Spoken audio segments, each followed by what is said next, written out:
I'm here. I'm here. Alright, let me just get some drinkage in me and we will check out the memories I got from the event.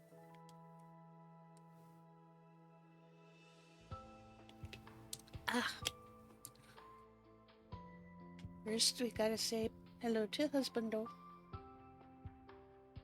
Hey, sweetie. He decided to get dolled up because Zane's birthday is coming up. Hopefully, I'll be able to get both of Zane's birthday cards. But so far, I've done 2 temples and still nada. So we'll see. I might have to make an investment. We'll see. Anyway.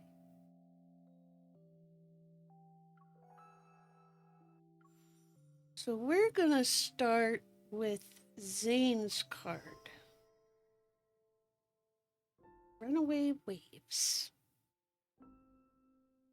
Here we go.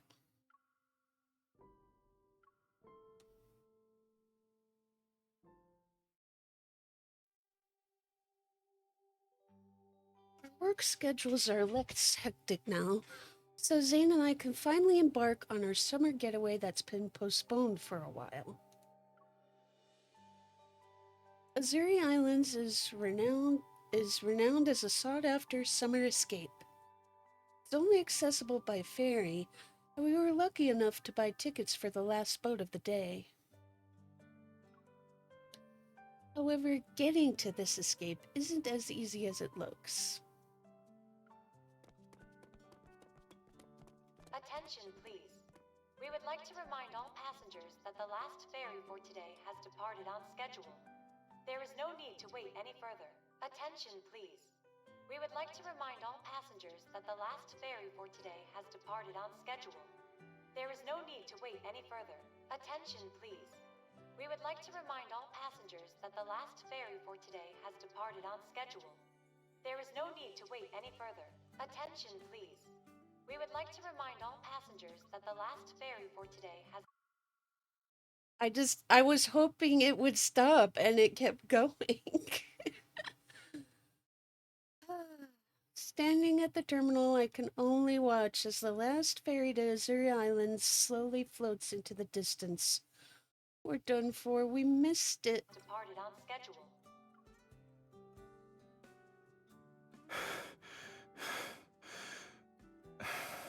Poor Zane.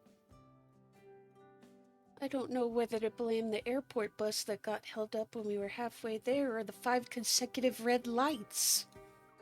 I would say our flight that was delayed by 20 minutes is the main culprit. It's the root of all the problems we encountered. As evening falls, I sigh while staring at the endless expanse of blue waters. Oh, what a terrible way to start our trip.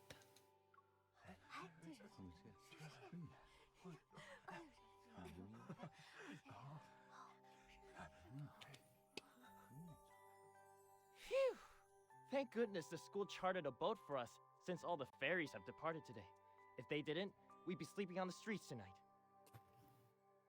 The university rarely organizes trips like this, but I'm pretty sure they planned out everything.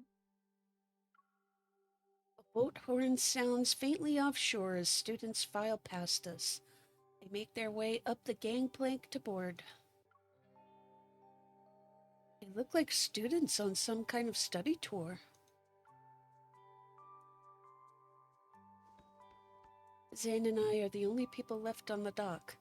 Then someone who looks like a teacher taps him on the shoulder from behind. Whose class are you two from? Get a move on.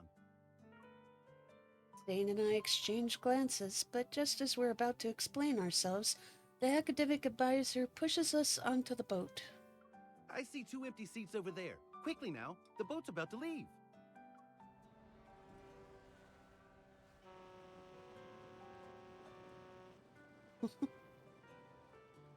Luckily, there are empty seats on the boat. After explaining our situation to the academic advisor, we finally find a chance to relax. our journey to the island can continue. Sitting in the cabin and gazing at the nighttime seascape, I finally feel like I'm on vacation. Hey, what year are you in? I always see you around campus, but I've been too shy to say hello. Who knew we'd run into each other on this trip? Sorry, I think you have the wrong person. Since we were destined to meet, why don't we... We're working on a research project. Huh?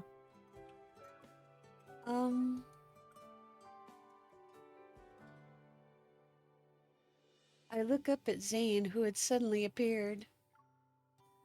To create distance between the college student and me, he casually positions himself between us. You still have to do research during your vacation? Our advisor said our team can't go on holidays. Group activities shouldn't interfere with our research after all.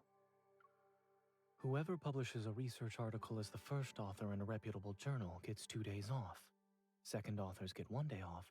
Third authors get a half day, and so on. Would you like to join our research team? Writing research papers by the sea will certainly be an unforgettable experience. That's a way to put it. The college student's gaze falls on Zane's arm, which is resting on my shoulder. He tactfully retreats and waves his hands. No, it's okay. I have to take care of some stuff. I'll leave you guys alone. Once the college student leaves with an awkward smile, I tap Zane's arm. Zane, did you really have to pull out all the stops for that act? Aren't you worried about your name being thrown around with rumors and gossip? I was helping you get out of that situation. I also decided it would be a good opportunity to promote the spirit of academia. Since we're on vacation, Zane is dressed more casually than usual. He is also not wearing his glasses. His bangs are damp because of the sea mist. They rest on his forehead to give him a strangely youthful appearance. He could easily blend in with a group of college students. Weren't you the one who was mistaken for a student, though? I see someone isn't just looking younger today. He's a little more childish, too. Look. I can't resist running my fingers through his hair. It feels nice. I'm curious, what were you like when you were in college? Wouldn't you be the shortest one in the class if you started college as a 14-year-old? I use my hand to gesture at a height level while using my body as a standard. Maybe you were this tall? Softly chuckling, he gently takes my wrist and moves my hand up a bit. I'm afraid I was taller than what you're imagining at the moment. So you didn't just skip grades, you skipped heights, too.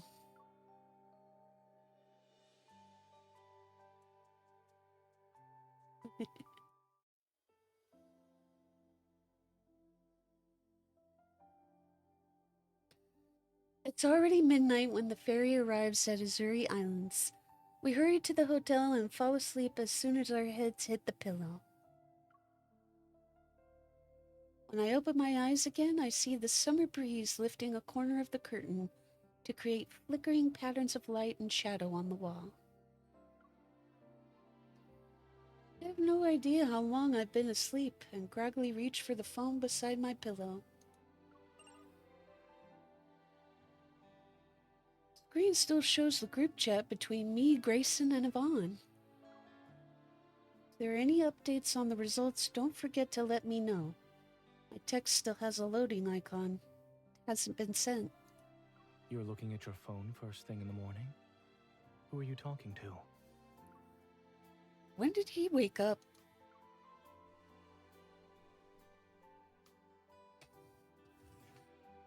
I push my phone aside and pretend nothing happened. I change the subject. The signal is terrible here. Nothing will load. As if on cue, the network connection returns to normal before I can continue. A paused video suddenly starts playing again. It catches me off guard. According to the reports, this new method utilizes evil technology to treat protocore syndrome, and it works by preventing heart arrhythmia. By acting as an inhibitor to certain pathways, it can alleviate paroxysmal tachycardia that's caused by protocore radiation. Once the treatment passes clinical trials, it is expected to revolutionize. The news broadcast from my phone echoes throughout the room. It goes into detail about how a new treatment will influence and reshape existing medical concepts. Why are you still watching that? I try to mute my phone, but all the web pages I repeatedly tapped on when I had a bad network connection start popping up. The final results of the clinical trials for Zane's treatment are of great medical significance. That's why it has garnered massive public attention. He leans in and sees a countdown with the date displayed in large font on the screen. It's accurate down to the second. Online people truly care about the time. Feeling like I've given myself away, I show him my phone. Fine, I'll admit I'm still worried about the results. This new treatment attempts to use eVol technology to deliver specialized catheters into the heart's chambers. They'll transmit energy to eliminate diseased tissue. Compared to protocore transplant surgery, which is usually used to treat protocore syndrome, this significantly reduces the risk of uncontrollable side effects. Countless patients' hopes have been rekindled. We agreed to focus on our vacation, but I know how important this research is to you. I look up at Zane and he responds with a reassuring gaze. Every new treatment must go through the same complex process before it can be officially implemented. The necessary preparations have been completed. All we can do now is wait.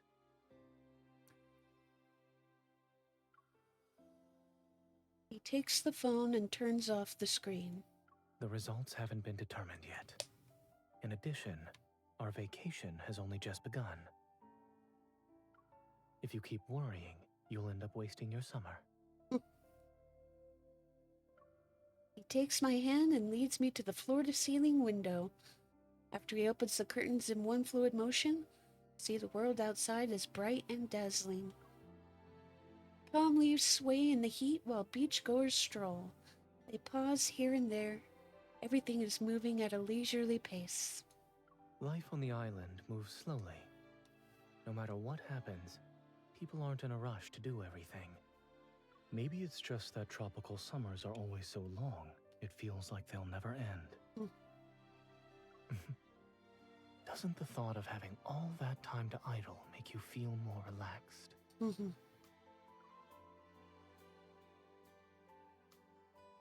I tilt my head as I look at Zane. So, where should we go to idle then? He gently touches my cheek with his cool palm. Just like that, the midsummer heat seemingly vanishes. The Azure Islands have the world's largest tropical zoo, and a chameleon that's as big as a small pine tree lives there. Its name is Summer, because it was discovered on the first day of summer. Do you want to meet it? Mm-hmm.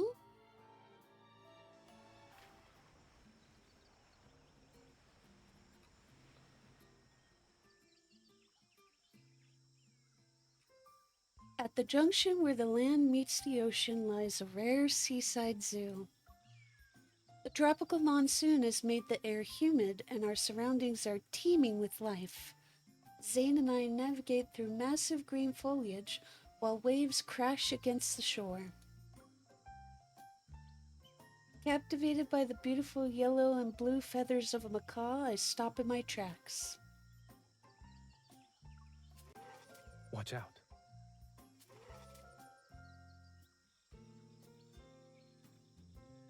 I look up toward the sound and see a dark brown blur leaping between tree branches. My coconut water! Ah, I forgot to tell you. The monkeys here are notorious for being brazen. Even though the monkey is already far away, I stare resentfully at its plump, retreating figure. Do you think it knows how to use a straw? Generally speaking, the ability to use tools is considered the fundamental difference between humans and animals. I don't think that's so true anymore, though. There's animals that use tools, even birds. Unfortunately, the Howl Home monkeys around here learned how to order coconut water for themselves. I watch the monkey sitting in the tree. Smug, it sips my coconut water through the straw. A light bulb goes off in my mind, and I mischievously turn to Zane. I didn't catch that. What kind of monkey is it? It's a howler monkey. I still pretend I didn't hear him clearly. A hunting monkey? No, I said it's... The monkey in the tree lets out an ear-splitting, bone-rattling howl that nearly ruptures our eardrums. a howler monkey. It's a monkey that howls. I didn't hear you because of how loud it was. Can you repeat that? Oh, I get it. You're just messing with me. Still holding back my laughter, I take several steps before an oddly shaped plant catches my attention. Wanting to feel its fuzzy small pouch, I reach out to it. Be careful. It's not vegetarian. What? Luckily, I haven't touched it yet. I quickly pull my hand back. Before our eyes, the plant lazily yawns and spits out a small snail from its mouth. That was close. Zane smiles as he picks up a warning sign that had fallen. This is a leopard pitcher plant. Since when were you a walking plant encyclopedia? Did you secretly memorize a botany textbook or something? It was a joke, but he nods earnestly. When I was little, my parents were often away on business trips. They were worried I'd be bored at home, so they got me an annual membership card for a bookstore. Back then, I loved flipping through massive encyclopedias and memorizing all the plant and animal names in them. Zane looks at me and a childlike innocence briefly appears in his eyes. Just like that, my gaze is drawn to him. It's amazing to think about how you went from a little kid who loved encyclopedias to the man standing before me. Tell me more about the parts of your life I wasn't there for. Okay, He smiles and takes my hand. let's go. Summer is waiting for you in the exhibition hall up ahead. Although chameleons are insectivorous, their favorite food is carrots. I learned that from a reliable source.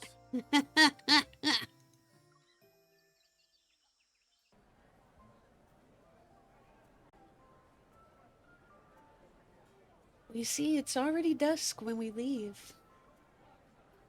The zoo is right next to the sea, so the fine sand and blue ocean appear before us after we walk for a bit.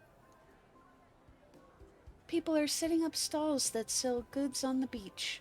One of them catches my eye. It's selling tropical fruits.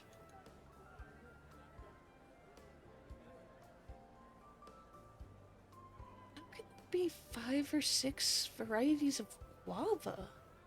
They come in different colors and shapes, too.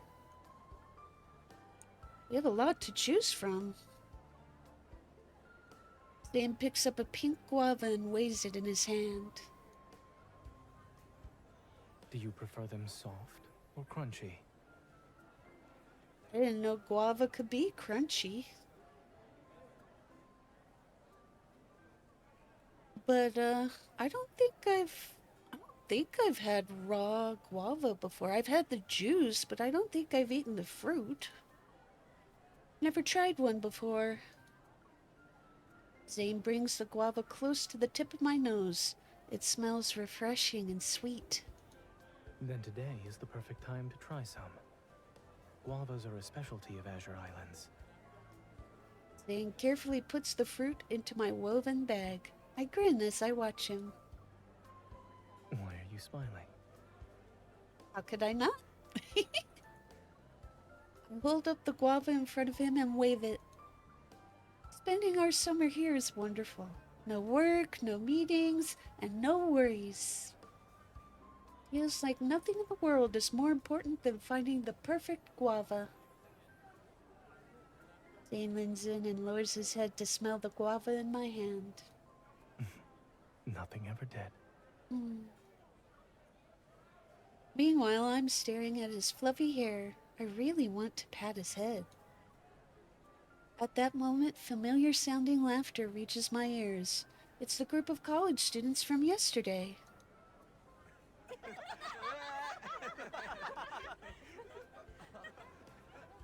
Oh, what a coincidence. Nice to see you two again. The bar by the beach is showing an outdoor movie tonight. Do you want to watch it with us? I slowly turn to Zane and he nods.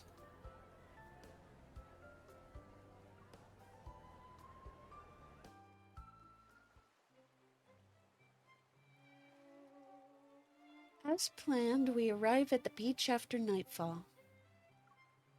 The screen has already been set up on the beach for the outdoor movie. It's playing a romantic art house film. Someone is selling homemade lemonade. Sugar, carbonated water, and freshly cut lemons sit on their table. Excuse me. May I mix my own drink?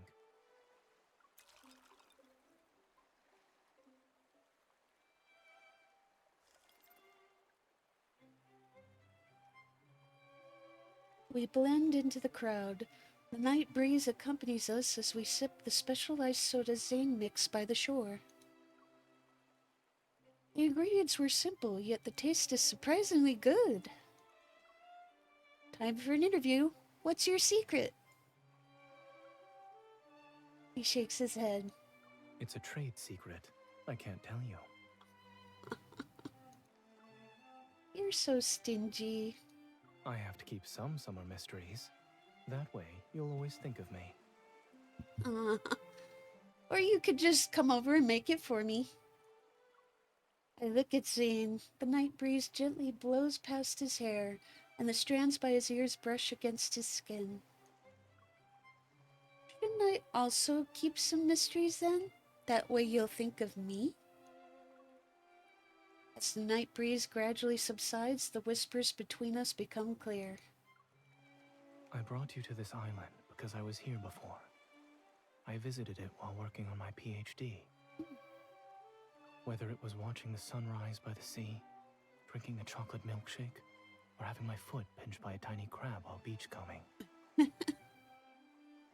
I wondered what you were doing during the summer from time to time, and if you might be experiencing similar moments. Aww. He moves closer, his breath warm and steady. So you asked the wrong question. What you should be asking is, what doesn't make me think of you?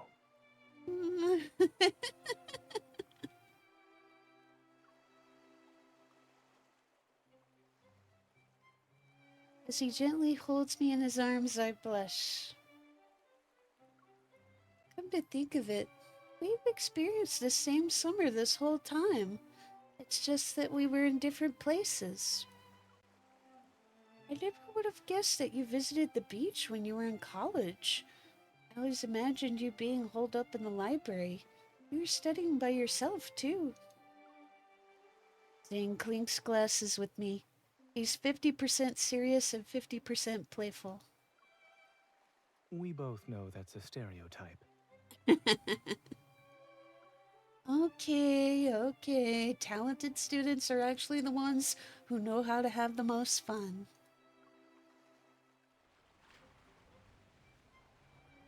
After nightfall, the sea breeze becomes cool and refreshing.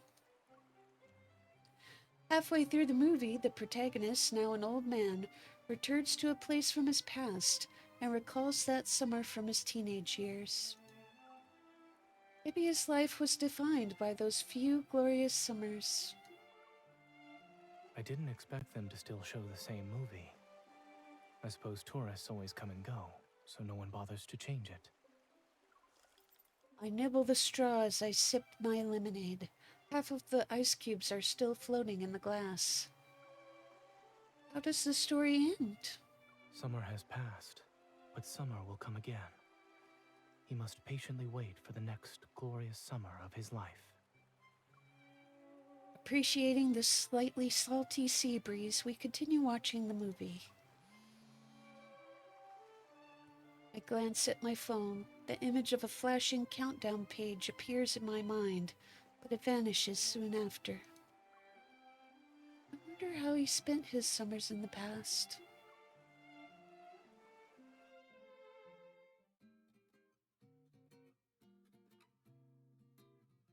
Ever since we arrived on Azuri Islands, every day has been incredibly fulfilling.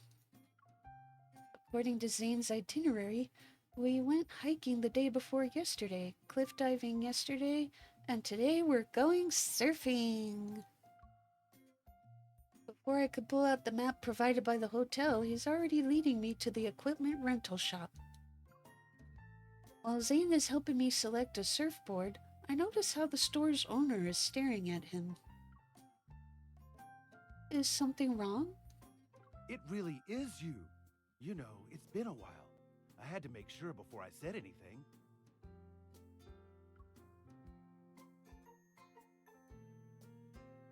Long time no see. Are you representing your school for a kayak competition again? Wait, you must have graduated by now. My memory's not as good as it used to be. Taking note of certain words, I turn to Zane. My curiosity is piqued. I had no idea you used a kayak on a competitive level. When I was in college, I attended an academic conference and participated in a friendly kayaking match. I represented my medical school and went up against Berzelius University.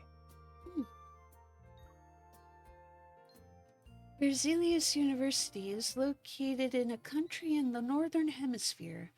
It's famous for its medical school, and the program itself is just as good as Skyhaven's, so a rivalry developed between the universities.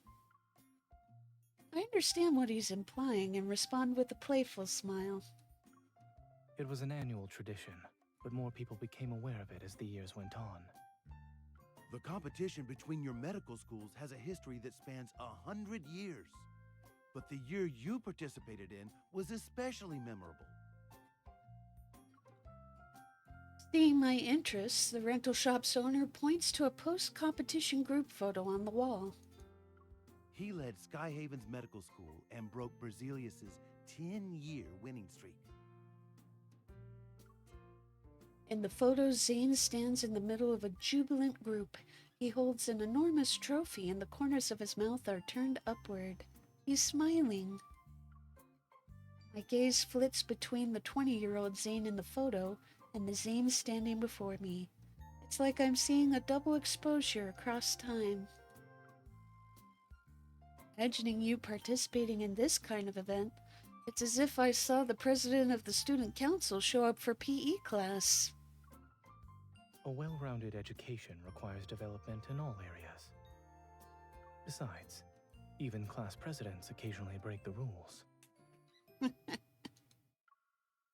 I look at the various kayaks displayed on the rental store shelves. I'm curious. Zane, when did you learn to kayak? Was it when you were a student? Are there any videos of that competition? I want to see it. I'm about to ask more questions, but Zane leans in, gives me a scrutinizing look. Why are you so curious about my life during university? I just want to know what Zane was like when he was 20. Yes, you're very eager to learn about the Zane of the past. Are you unhappy with who he is now? Oh. I fiddle with the tandem paddleboard Zane selected and tilt my head to look at him. The Zane who kayaks, the Zane who befriends chameleons, the Zane who makes special sodas. I'm meeting all of them for the first time. He went to university at a young age and traveled to many places over the years. He must have experienced all sorts of interesting things. Working on the same research topic since you were a student, returning to one you had set aside, you must have also faced many challenges along the way. He doesn't speak. He just listens quietly. We weren't together for more than just a few summers, so I want to know how you spent those days. A leaf from the hanging plants near the shelves lands on the crook of my neck. It tickles. I feel a warm breath behind me. Before I can say anything, he's already removed the bothersome leaf on my behalf. I'd like to take you somewhere while we're surfing. Hmm?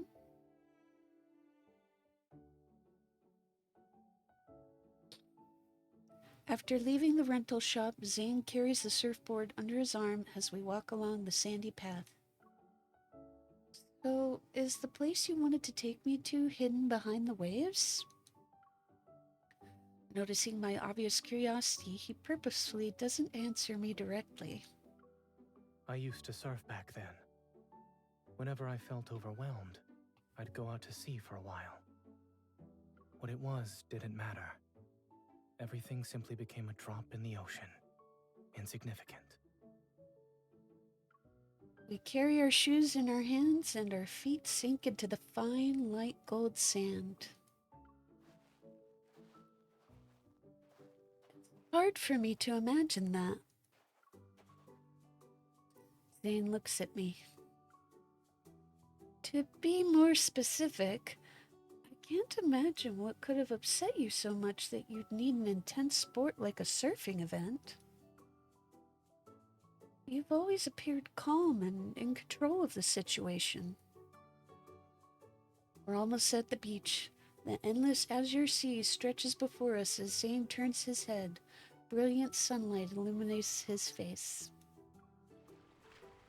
If you had seen me in such a disheveled state, the old Zane would have been embarrassed. I meet his gaze and deliberately draw out my words. What a shame. If we were together back then, I could have teased you a little. Do you enjoy seeing me be upset? Well, I might have said something else aside from teasing you. I grab Zane's arm, which makes him stop in his tracks. Then I look into his eyes. I would tell you to surf when you're happy. Don't only do it when you're upset. The waves will lift those happy moments to their highest peak. It'll be like popping open a bottle of champagne. The sea breeze gently tousles his hair.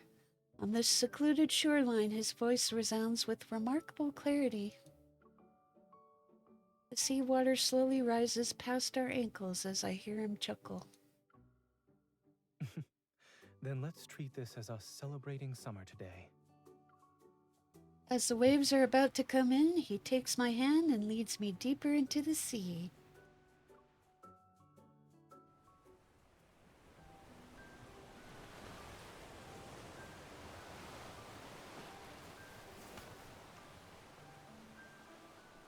The waves will carry us to that empty stretch of sea once more.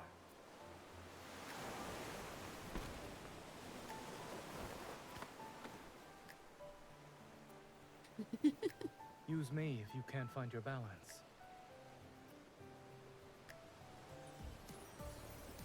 Did you find that spot when you'd gone Yes, surfing? a retreat from my routine.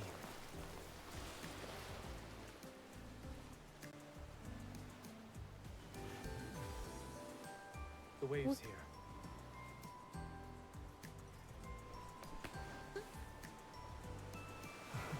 Brace yourself.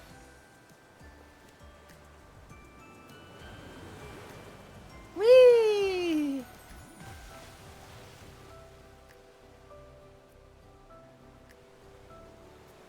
Hang on.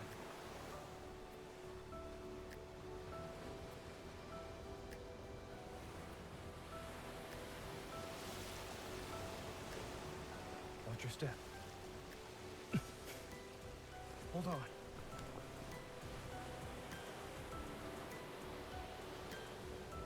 Why are the waves coming in one after Can't avoid another? them. We'll break through. Are you ready?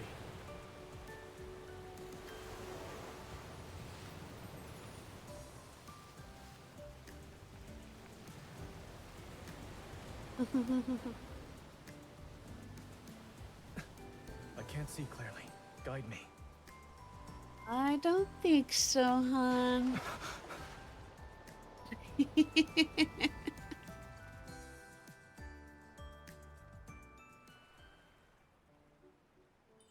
Zane?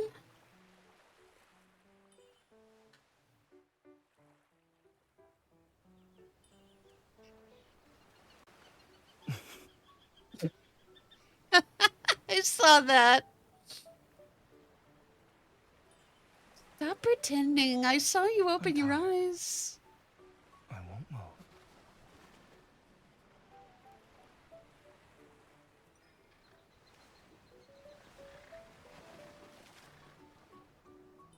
You're not planning on getting up anytime soon? What's he trying to say? Does he need a kiss?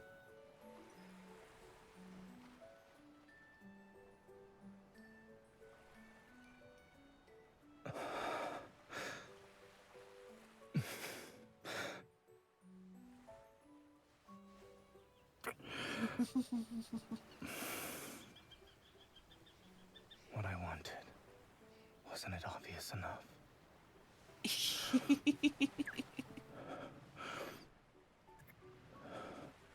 Baby.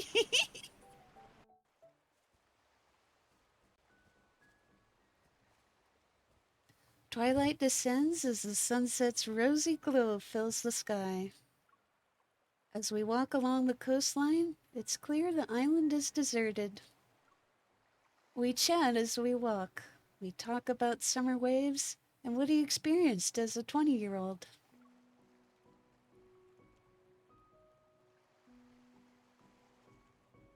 I once visited this place with my research advisor for a medical conference. It involved cutting-edge technology and the latest research in the medical field. So we stayed on the island for over a month. After attending the few sessions that actually had substance, the rest were just obligatory social gatherings. We decided to skip those and explore the island instead. We discovered all sorts of fun activities, and surfing was one of them. I turn to look at Zane. The sunset's light illuminates his profile. Sounds like you were a person who enjoyed life rather than a reckless, silly boy who charged headfirst into trouble. What if I told you I once ignored the weather warnings out of spite, and that I gambled on whether or not I'd encounter a storm? Didn't you ever think that someone might be worried about you? The water damaged my phone, so I couldn't really use it. And when I got back, I saw there were countless messages. The Azure Islands was hit by a storm and you hadn't responded to any of their messages. I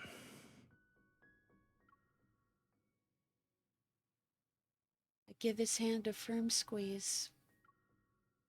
Some people tell me not to take risks, yet they secretly look for thrills themselves. Looking back, I wouldn't have acted so rashly if I got a do-over. Is it because you've realized that people care about you? He squeezes my hand and looks into my eyes. I know that if I were to disappear again, someone would find me. But I don't want to make her worry. The image of a figure carrying a surfboard and running toward the sea flashes before my eyes. It overlaps with Zane at this moment. I have even more questions now. What exactly were you so upset about back then? I was working on a research project for a long time.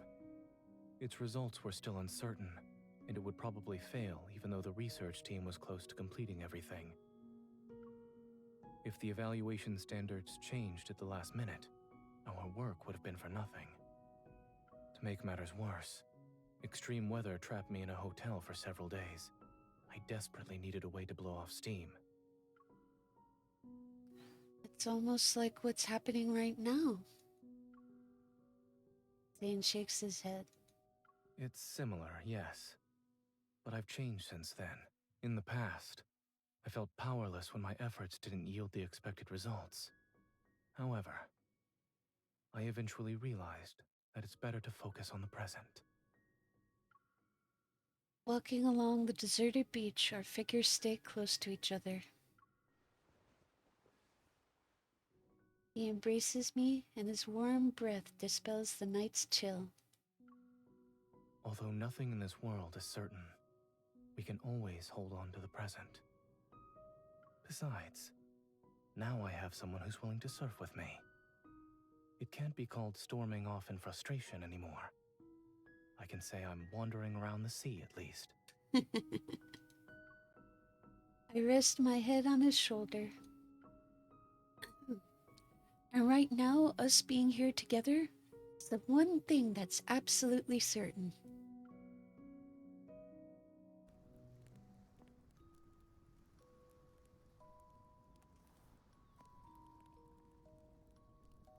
It's almost midnight and Zane lights a bonfire by the shore. We sit on the sand to warm ourselves while we talk. Dancing flames, enchanting moonlight, insect songs that rise and fall like steady breathing. This summer night is tranquil and beautiful. You haven't said anything for a while. What are you thinking about? I was thinking... I look up sheepishly and blurt out a random response. The summer night is so beautiful. I feel like it's straight out of a commercial, but it's right in front of me. You sound like you're in a commercial too. Welcome to a JetBlue summer holiday. Noticing his gaze, I slide my phone to the side as if nothing happened.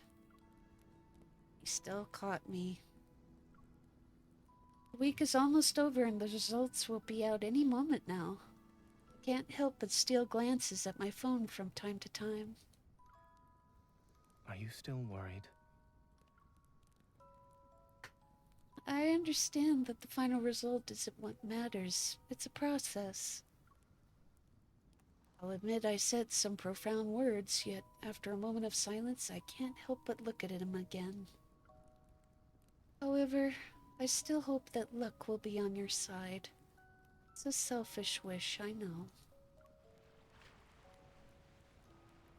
Zane meets my gaze. Even if the results aren't what you hoped for, you still have a chance to turn things around. He gives me a slight smile, and the flickering firelight casts shifting shadows across his face. This is the research project I've been working on since my college years. Dr. Noah served as my advisor from the very beginning. There wasn't any progress for a long time, and everyone told us to give up. I stayed up all night one day, but the experiment still failed. At dawn, Dr. Noah took me out for some beef noodle soup. Maybe he ordered 2 more fried eggs for my bowl to cheer me up.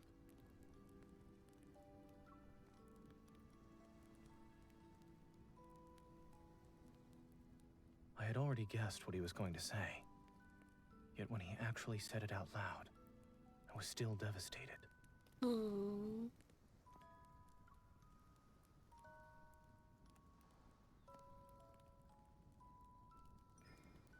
I place my hand over Zane's before we move closer to the fire. Now there's a little more warmth. I asked him if I should give up since he thought I couldn't get good results with the research project. Zane makes eye contact with me. He said that it is difficult for people to tell if what they're experiencing will lead them to a different path or the end of the road. When you feel stuck, just keep moving forward. Likewise, things that are meant to be completed and people who are meant to be in our lives, they'll always find their way back to us at certain moments during life's journey. I look up to see the pitch black sky. On this deserted beach, every single star shines with an incredible radiance. The night deepens as time stretches endlessly. Then his voice finally breaks the silence. After that, I still failed. I eventually picked up a research topic I had previously set aside, and that's how I made it to where I am today. In addition, we met each other again. Seemingly disappointing moments don't keep me from moving forward. He's right. The Zane before me is actually composed of countless moments from his past. He sits next to me. I stare at the same starry sky, same sea. It's as if, after every brief separation, we treat it as the end of a story. And if that was actually true, then we wouldn't be sharing this summer. I turn to look at him. The stars and moon have fallen into the sea and into his gaze. It's like the butterfly effect. Maybe the water droplets from melting glaciers gathered to form the sea before us. And those moments from the past have shaped the Zane who's right in front of me. From that perspective, even though I never got to see who you were before, it doesn't feel that regrettable now. Visiting this island is like meeting who I was back then. The countdown on my phone screen is about to end. Our phones vibrate, the alerts coming in one after another. But we don't care. A moist night breeze caresses our cheeks as waves crash against the shore. We can hear each other's heartbeats on this deserted beach. On this summer night, who I was then and who I am now are here before you. The results are about to be revealed. Won't be long until many people want to find Zane, to find us. But at this moment, that unresolved outcome doesn't seem as important anymore. The night is quiet with just the two of us here. It feels like all our senses have heightened. I reach out and touch the area around his eyes. I've noticed how your eyes look exceptionally bright under the moonlight.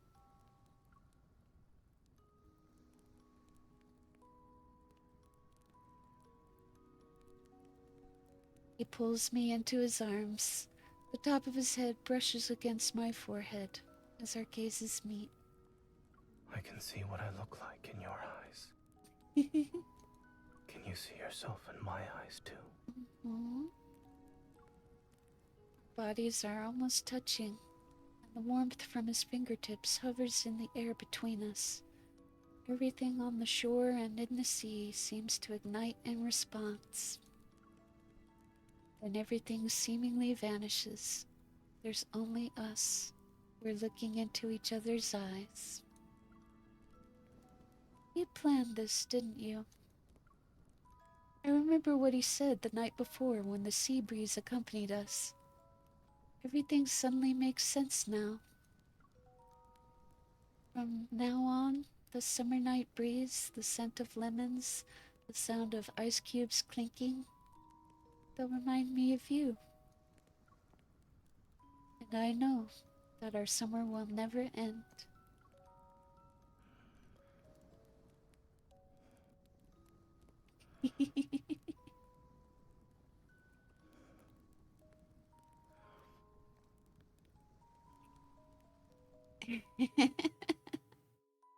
Mwah.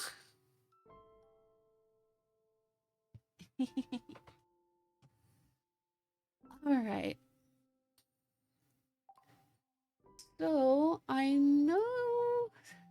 know some people might be interested in seeing it, so I will indulge you. Technically, there is a slightly different ending to the cinematic scene based on the last QuickTime event. So we'll look at it, the other one, through the Kindle. Take two.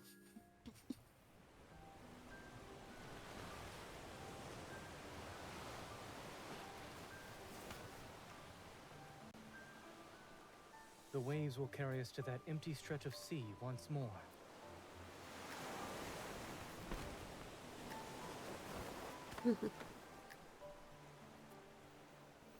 Use me if you can't find your balance.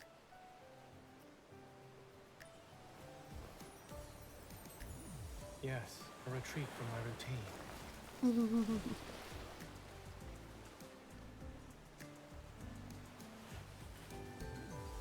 The waves here.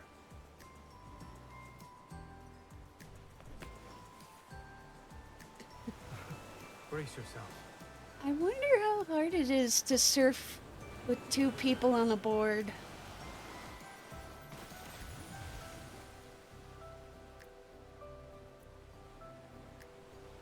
Hang on.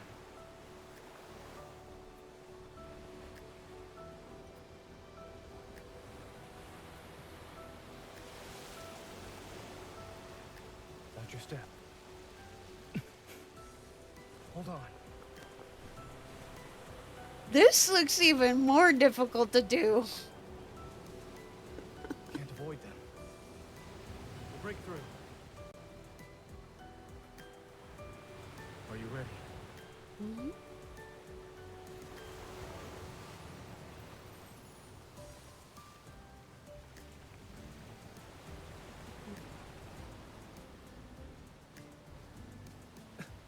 I can't see clearly. Guide me. All right, go.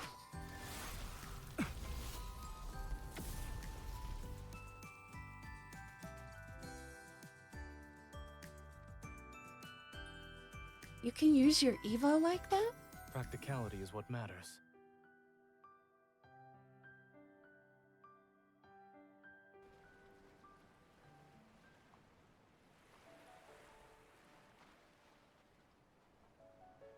We're very fortunate that the waves carried us to safety.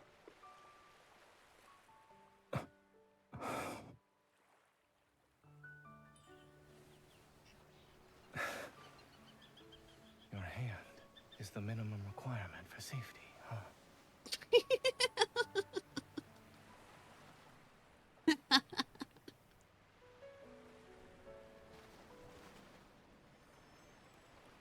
And that's why I let us follow the first one, because the kiss is in that one. Okay, I will use this to get to the date for Silas. Let us begin. I really like Silas's a lot. You'll see. Ladies and gentlemen, thank you for using Lincoln Airlines. This is flight LK0715. We'll be departing from Lincoln City shortly. Our destination is Azura International Airport. The estimated flight time is 10 hours, and the distance is... Silas and I are headed to Azura Islands. It's a popular vacation spot. I fasten my seatbelt and glance at Silas. His eyes are closed as he sits across the aisle in quiet meditation. The reason for this vacation can be traced back to a few days ago.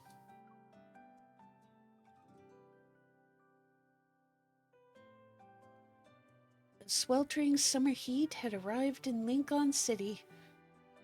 I realized I had some free time, which isn't something I usually get, so I decided to take a short break.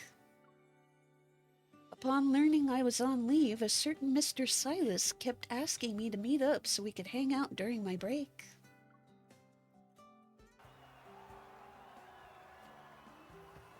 That was easy. You look pleased with yourself. Are you ready for another song? I love karaoke games. I was born ready. picked up the tablet that displayed a selection of songs and held the microphone in my other hand. Then I raised my chin in the direction of the snack pile next to Silas. Can you open a bag of chips for me so I can recharge? The biggest one, please.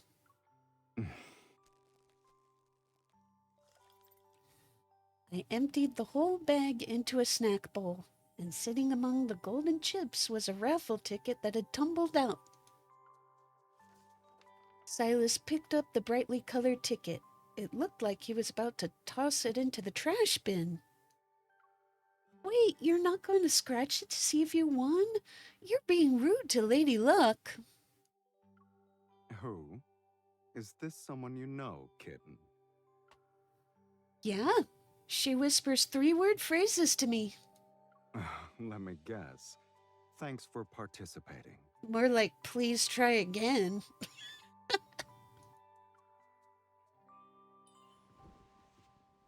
Scratch the ticket! I pounced on Silas's back. Wrapping my arms around his neck, I give him a vigorous shake.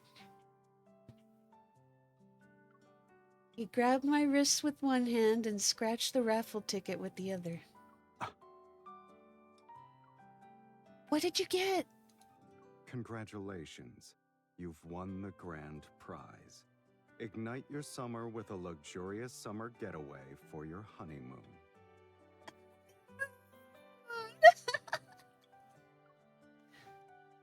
Silas, you actually won the grand prize! Leaning over his shoulder, I took the lucky ticket that almost got thrown away and examined it carefully.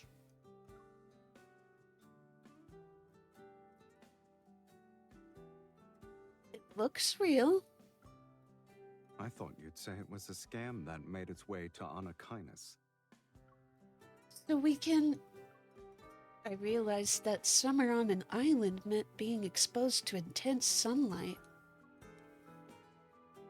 Silas probably wouldn't like a place with tons of sunlight.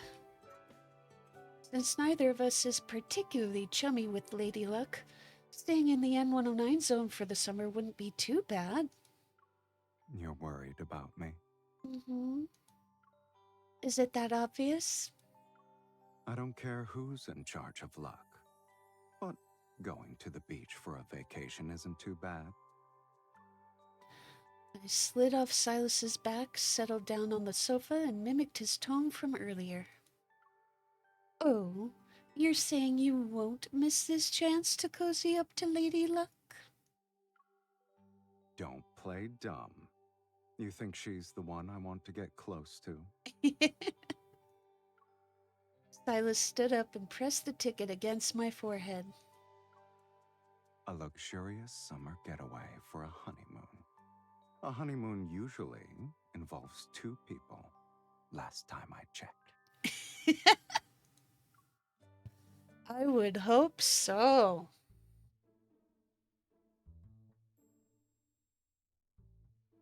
My reminiscence ends and I rub my nose. Even though this was supposed to be a luxurious honeymoon trip, the travel agency clearly cut corners. They offered economy seats instead of first-class ones. Silas has his legs bent because there's not a lot of space, but he doesn't show any discomfort. Once we land, we're supposed to join a local tour group. They drag you out at 6 in the morning and don't return to the hotel until it's 10 p.m. Your nocturnal schedule will definitely be messed up. I make dramatic gestures as I speak. Then with an amused expression, Silas gently presses my hands down. Why do I feel like you already got a head start in having second thoughts? That's not it. I'm excited about witnessing another side of a certain someone, especially in this kind of summer setting.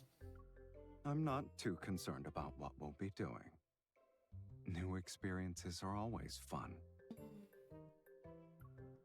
Silas fastens his seatbelt and eyes the empty seat between us. And right now, the most eye-catching thing here is that.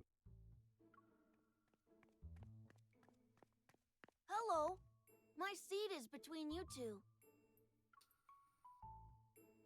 In the aisle, a boy who's around 7 or 8 stops next to me. He politely points at the seat between us. He fastens his seatbelt in between me and Silas, and his gaze lands on the hunter's watch I'm wearing. I'm Leonard. Are you a hunter, miss? I watched a lot of Deep Space Hunter documentaries. You're super cool. I see the wristband he's wearing denotes him as an unaccompanied minor. Thanks. You're pretty impressive, too. You're on an airplane all by yourself.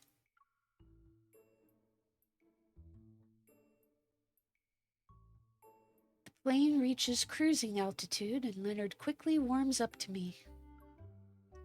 He leans toward me and lowers his voice. He asks a lot of questions in a polite tone. Miss, is your handgun the newest model? Can I see it? How do you run away from a super dangerous wanderer?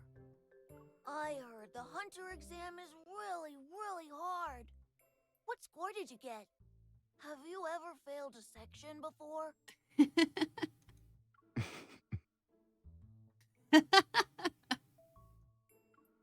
Hearing an amused chuckle, Leonard sneaks a glance at Silas before quickly looking away. Miss, are you escorting a criminal for a top-secret mission? Do you want the latest Hunter firearm model, kid? Switch seats with me. I'll give you one after we land. Don't give a gun to a child! Leonard is shocked. Looking at me and Silas, he figures out what's going on. You want to sit next to her? Oh, I get it. You two aren't a hunter and a criminal. You're a couple.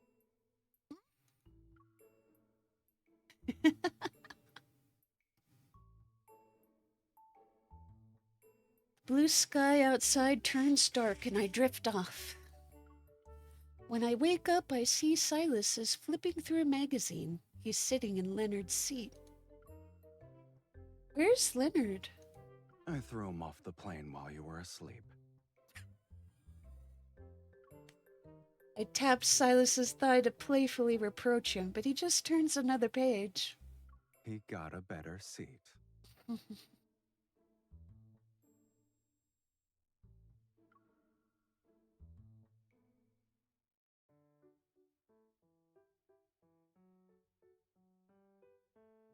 10 hours later, our plane lands at Missouri International Airport.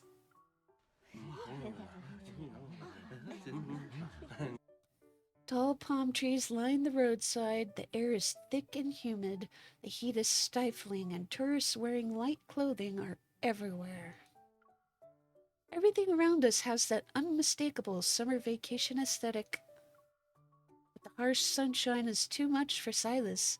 He immediately puts on a hat and sunglasses. The travel agency's shuttle bus drops us off at our designated hotel.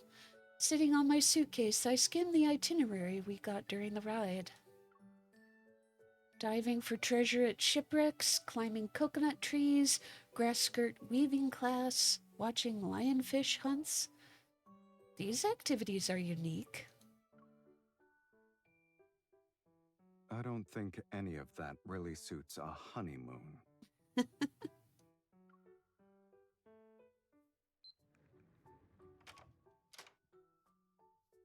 Welcome to Azur's Resort's luxurious honeymoon suite. May your stay here be sweet and wonderful. Okay, Max Headroom. Silas pushes me and our suitcase into a room that looks more vintage than luxurious. There's no refreshing AC to greet us. We look at the ceiling fan above. It's slowly spinning.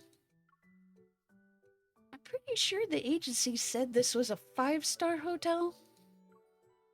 Maybe it's 5 out of 10 stars here. Oh.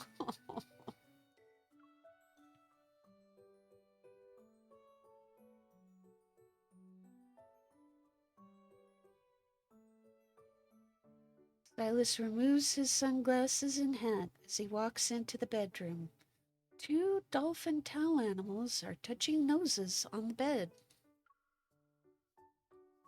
He picks one up and nudges my cheek with its soft snout. At least the dolphins fit the honeymoon aesthetic. Who knows? You might see the pink dolphins you missed out on. We missed them because someone took his time putting on sunscreen. Don't worry. I'll make it faster next time. I bet a lot of girls have saved that line. Yes, Silas, make it faster next time. They're not exactly going to appear on demand. I push my suitcase towards Silas and walk to the balcony. Didn't you say you wanted to catch up on sleep? Here's your chance. A refreshing sea breeze washes away some of the heat. Like tropical flowers, beach umbrellas bloom along the shore. A few seagulls circle near the land. Why are you here? Miffy?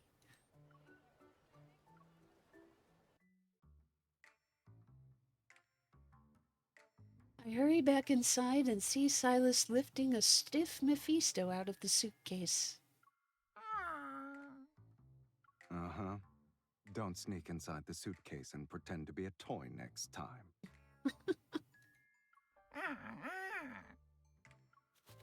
The poor mechanical crow shakes his wings a few times before regaining his balance. Hearing Mephisto's cries, several seagulls suddenly land on the balcony. Their squawking shows they're ready for a fight. Mephisto, who was listless just moments ago, flaps his wings and charges straight for the balcony with astounding force. As expected of Anakinus's bird, he's ready to fight right after a long journey. Hunters from Lincoln City are also like that.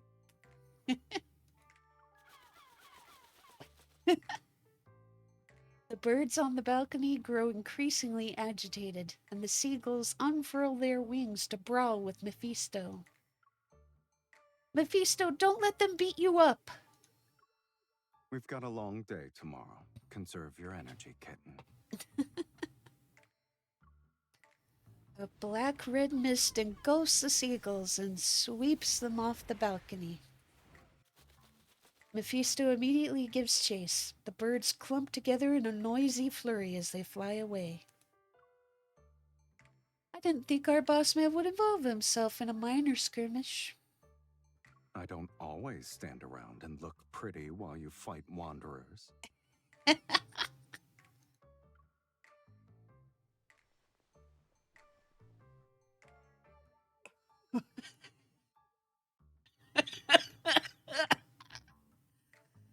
Ooh la la! He then grabs the hem of his shirt and pulls it off in one swift motion. I'm taking a shower before my nap. Why are you looking at me like that? Do you want to go first? Or... No, you can go first. That way I won't empty the water tank and end up being your human shower head again. All right. Silas moves toward me to grab a change of clothes from the luggage behind me. But, given the state of this luxury honeymoon suite, I can't guarantee there will be any hot water left for you. What should we do then? The question slips out before I can stop myself. Silas pauses before he leans against the bathroom doorway. His gaze is fixed on me. To keep me from using up all the hot water, we could take a shower together.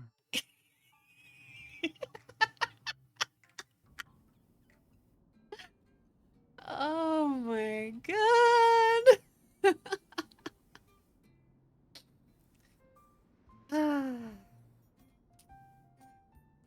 That's funny and spicy. Early the next morning, I'm still half asleep when Silas and I board the mid-sized tour bus paid for by the travel agency. Aside from us, there are around a dozen of other tourists.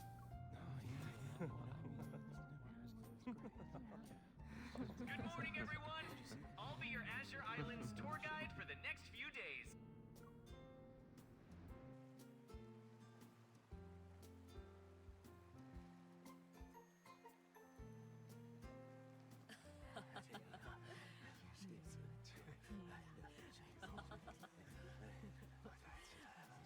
We've arrived at one of Azure Island's most famous spots. This is Jadeite Harbor. It used to be the legendary Pirate King's stronghold. Legends say he dropped his cherished jadeite here by accident. That's how the harbor got its name. For centuries, the people of Azure Islands have tried to find the Pirate King's jadeite. Okay, follow me, everyone. We're about to head in. Silas, our luck is good enough to get a grand prize. Do you think we can fish up the jadeite if we set sail?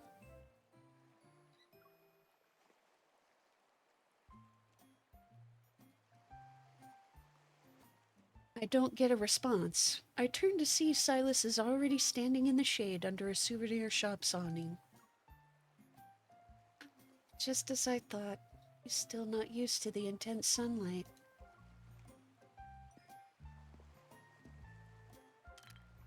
I walk over to Silas, open my backpack, and fish out a can of super strong sunscreen spray. Close your eyes. I'm adding another layer of sun protection.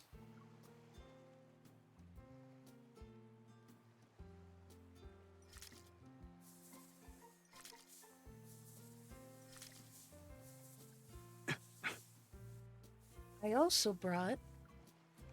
I don't need the giant UV protection shirt, kitten. He stops me. Then he takes the backpack from my I appreciate grasp. your concern, but I am tougher than a vampire in daylight. Good. Then we should test how tough you really are. I grab a plastic toy cutlass off the shelf and wave it at him. Silas picks up another toy sword to answer my challenge. We sling our plastic blades and parry each other's blows. Even if you win, I don't have any jadeite. Who said I was after that? I lower my toy sword and tackle Silas.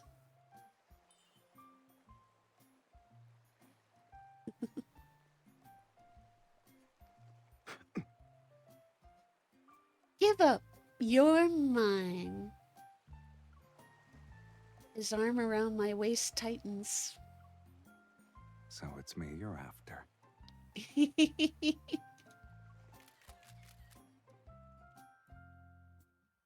Two tourists from the group are pointing their cameras at us. Sorry, your pose looked so cool and the atmosphere was great. I couldn't help but take a few pictures. We're editors working on an article for Destination Weddings. Can you sell us the rights to your photos? Aww, sorry, Silas.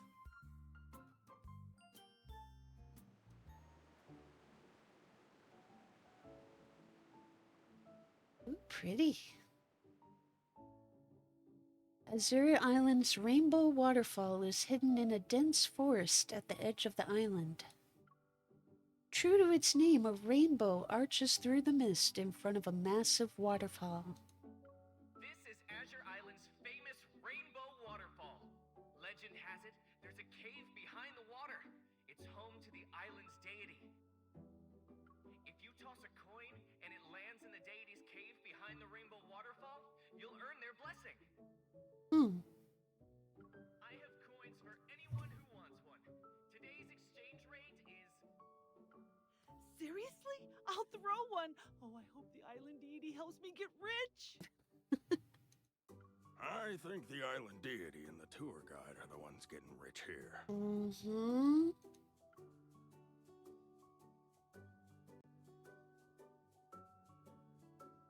With 2 Azure Islands coins, I give 1 to Silas. 1 for each of us. Here you go.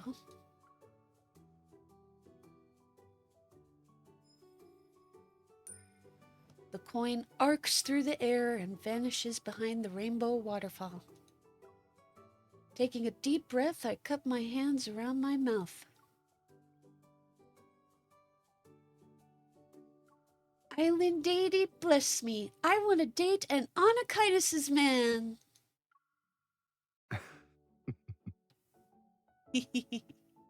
I figured you'd like that. As Silas laughs, the coin I threw with all my might returns to his hand. He used his evol to take it. Why did you take my coin? Give it back. I hold out my hand, but Silas closes his palm. He intends to keep my coin. This is outside the island deity's purview.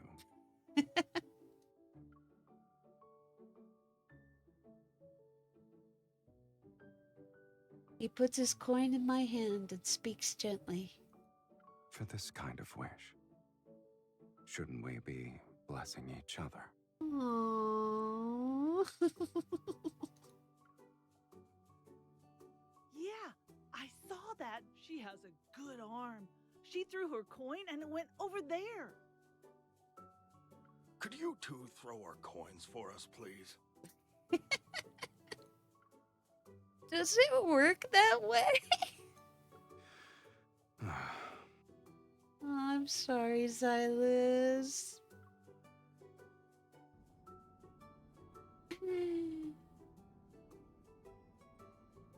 Most of the day has come and gone, and we've already visited several of the main island's major tourist spots. The schedule is tight. I want to take a break. That's how these tours are. At least the company paid for us. There's plenty more on the agenda. Next up is Azure Island's famous open-air market. We barely get any time to explore each place. And now we're going shopping?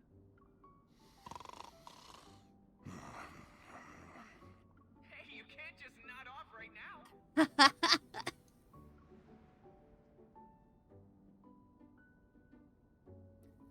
Silas is dozing quietly by the window beside me.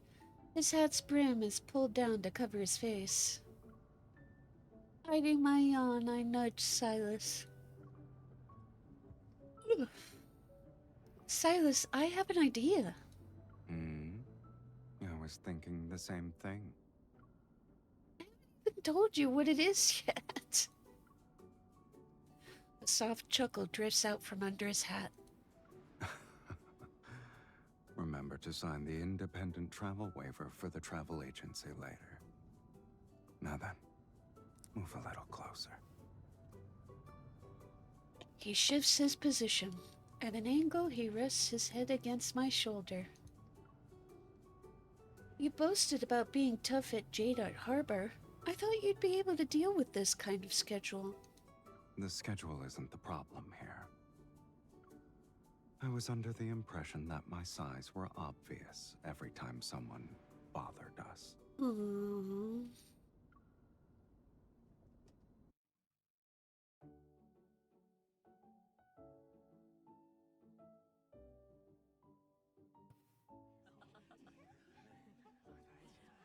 The largest open-air market on the main island is a maze of countless narrow alleys. We'll start by visiting a few specialty shops that work with our agency. The prices are great. You can buy plenty of souvenirs to bring home. Stay close together, everyone. Don't get lost. Bye-bye. The disclaimer form is sent and Silas turns off his phone. We leave the tour group behind and walk into the bustling market.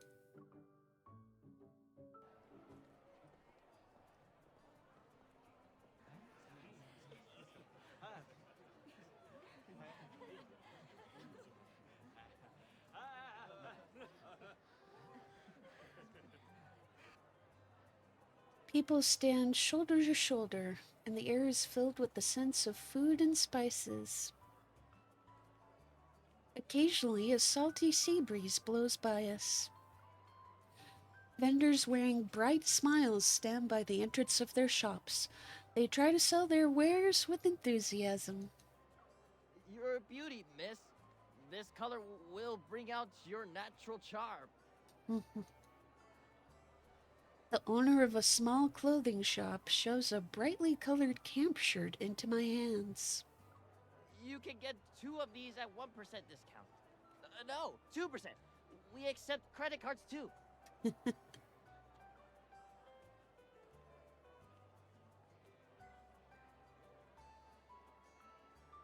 The enthusiasm is overwhelming. I'm about to... pardon me. Hold on a sec. I need to clear this throat. One sec.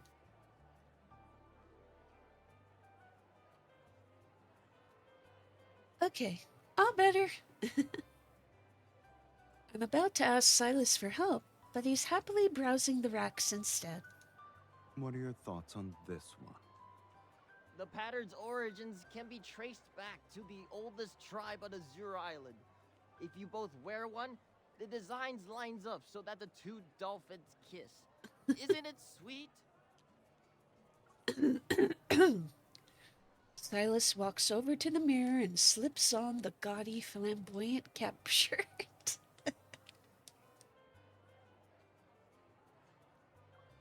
You're actually wearing that?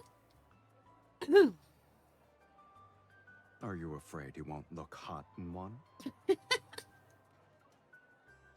Silas, your reverse psychology needs some work. Silas shrugs. He doesn't agree or disagree with my statement. I'll take this.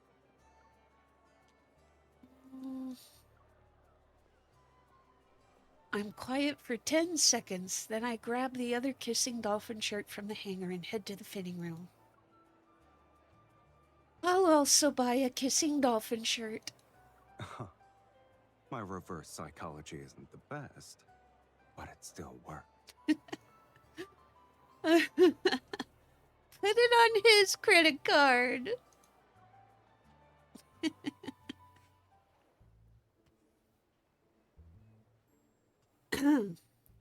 Wearing our gaudy matching shirts, Silas and I spend the entire afternoon walking around the island's market while holding hands. Turning a corner near the edge of the market, we spot a small dock lined with several yachts. These small yachts can carry a dozen or so passengers. They ferry people between the main island and its neighboring isles. Look at these. They're handmade seashell accessories. Ooh. The seashell trinkets at the stall are polished. Under the sunlight, their glossy sheen shimmers with stunning colors that spark joy at first glance. Yusto would definitely like something this sparkly. After paying, I hold up the shell to the light. Suddenly, angry seagull cries erupt overhead. Mephisto isn't here, but the ones he dueled have arrived.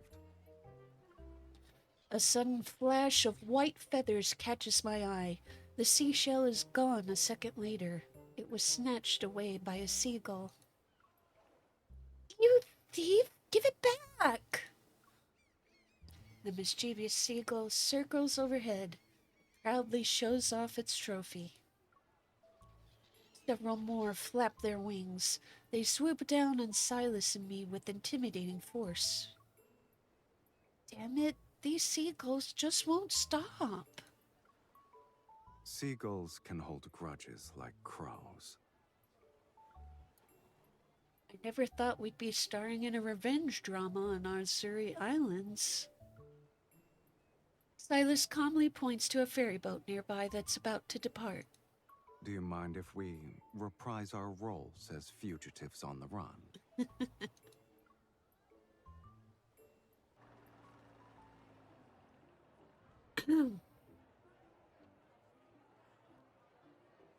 When night falls, our yacht is docked at an isle dozens of kilometers away from the main island.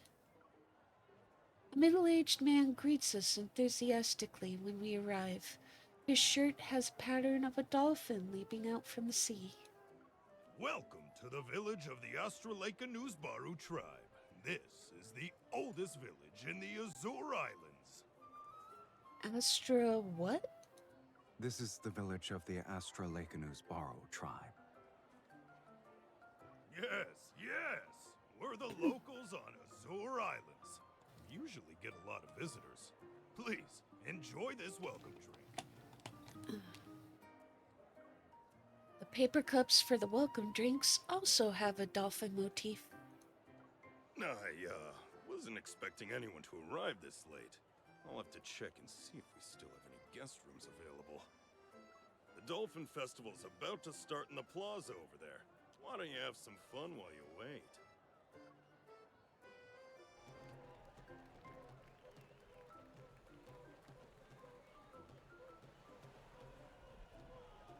Strings of colored lights and torch-inspired lamps illuminate the path to the island's central plaza. Every house there features a massive thatched roof, and there are dolphins painted on their walls. All these houses have dolphins on them. I've got a feeling we'll see real dolphins here, Silas. I didn't know Evil could predict dolphin sightings. I was trying to say that there are dolphin symbols everywhere. The village must have a deep connection with them.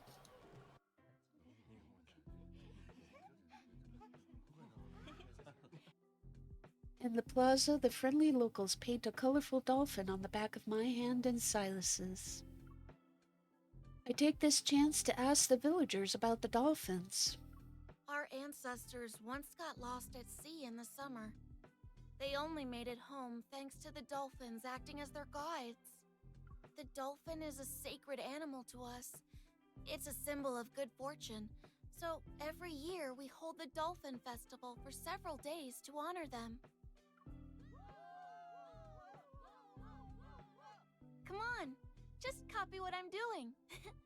Move with the rhythm.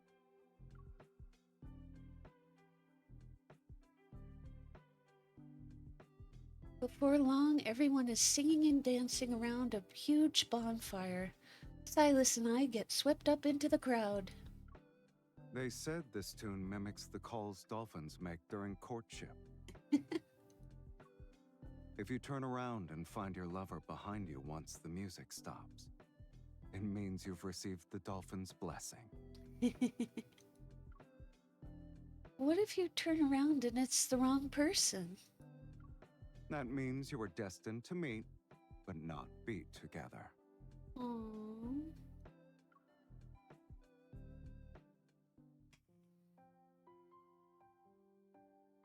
A few minutes later, as the melody slows and the drumming subsides, the dance is near its end. Even though I know this dolphin's blessing is only a legend, I still feel butterflies in my stomach. You're gonna cheat. I use my resonance evil like a guide Silas to me. Having made up my mind, I activate my evil once the music stops. Yet a warmth spreads across my wrist. Someone has approached me from behind and taken my hand. I don't need resonance to find you.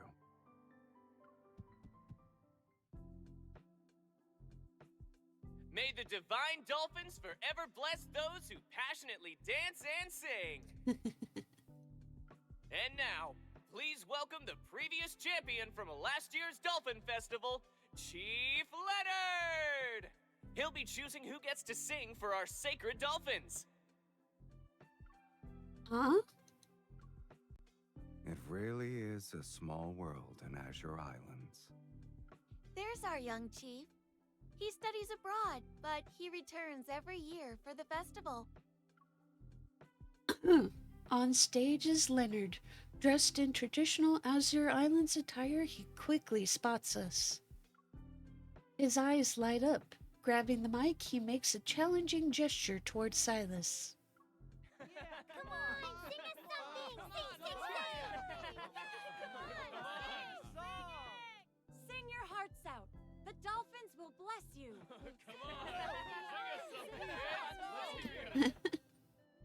The locals' enthusiasm is infectious. I hesitate for a second, but Silas has already taken the mic. I'm not gonna let you do this alone, Silas. Wait, Silas, we'll do a duet. We've teamed up at Anakinos' base multiple times already. It's time to show everyone what we're really capable of. I wasn't planning on going solo anyway.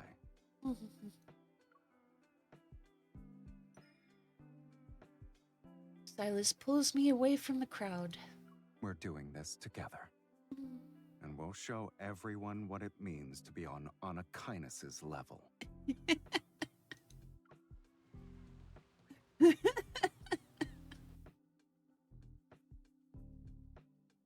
As the song ends, the crowd is quiet. The last few notes of the accompaniment linger, and then...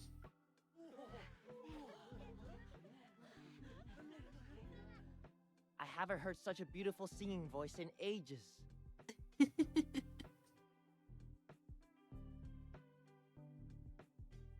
It's just like the divine songs from our sacred animal.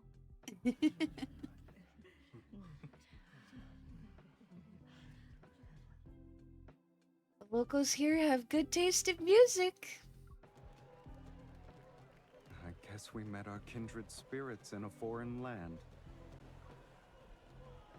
This wonderful night began with a dance blessed by dolphins and ended with the locals' festive songs.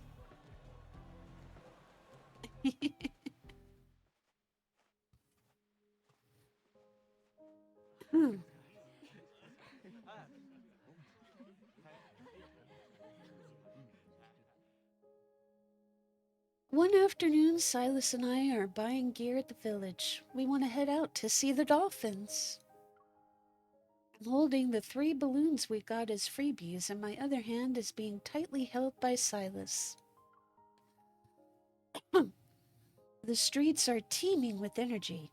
Thanks to the Dolphin Festival, plenty of visitors have come from afar. Last night, Silas told me he'd asked Leonard about which route offers the best chance of seeing the dolphins. I'm excited about our outing. So how exactly did you learn about the dolphin route that only the chief is supposed to know? We bartered. You didn't trade away my hunter's watch, right? It's the thing that's been sitting in your suitcase for days, remember? Don't tell me you gave up the newest hunter firearm for it. I'll give you another chance to guess, kitten. A first-class ticket back to Lincoln City? Wrong again.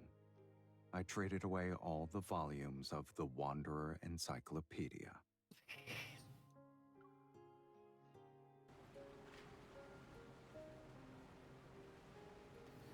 Sunlight cascades over the dark blue ocean. Ripples of light shine and dance as far as the eye can see. We rented a yacht to follow the dolphin route. However, we have yet to see any signs of the dolphins even as the minutes pass. Silas stops the boat and heads to the stern to find me. I show him the drawings I just finished on 3 balloons.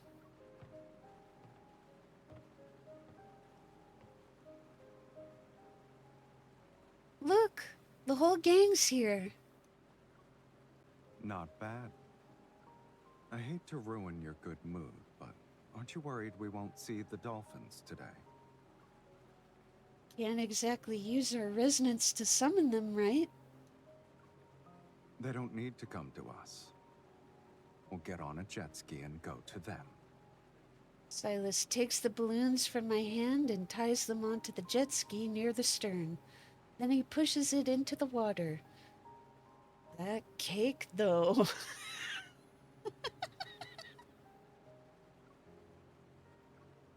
Sometimes, it's better to make our own luck than sit around and wait for it. Well said, sir. There's also someone who really wants to see dolphins. I'd rather not let her down. Here we go. Speeding over the dark blue waters, the jet ski sends up sea spray. The salty droplets land on our lips. Silas, they showed up again. Unbelievable. The dolphins are nowhere to be found and the seagulls are here.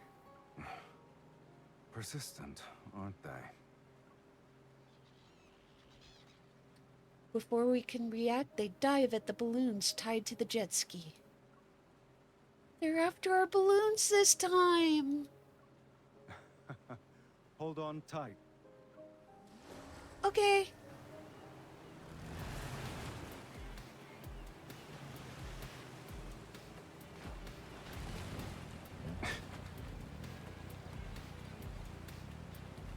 They kept their eyes glued. Hold on.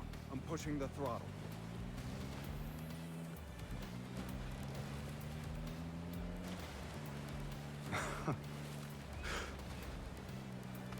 We need to go faster.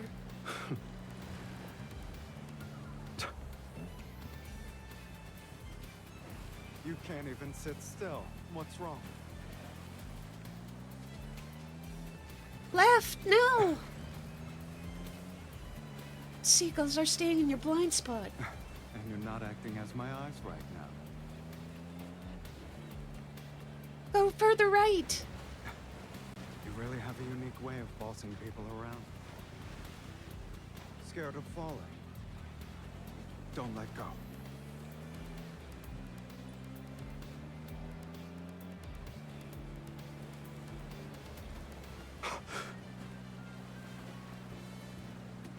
A moment ago, you doubted my skills. Now you can't hold on. And I'll just make sure my grip is nice and Are tight. you hugging me or strangling your prey?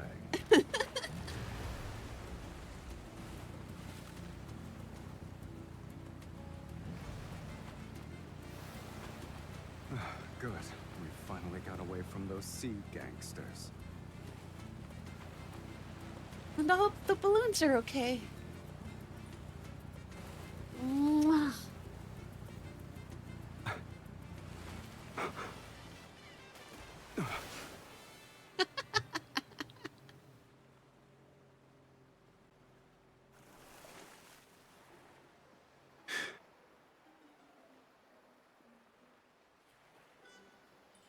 I never thought I'd see you take a tumble. And you'll be held accountable for this. Oh. Look over there, the dolphins.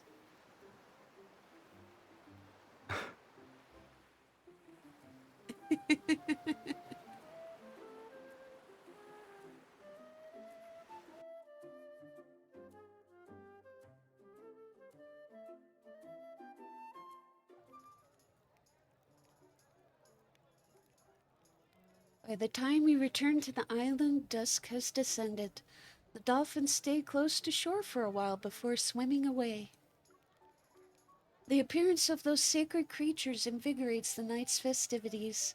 People are celebrating non-stop. They raise their drinks and make toasts.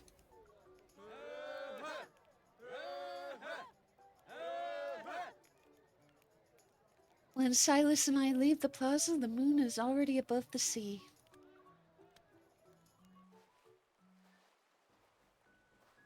The sand, touched by the tide, is soft under our feet.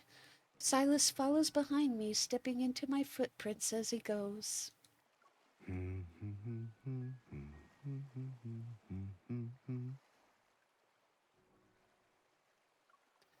Looks like someone is in a good mood.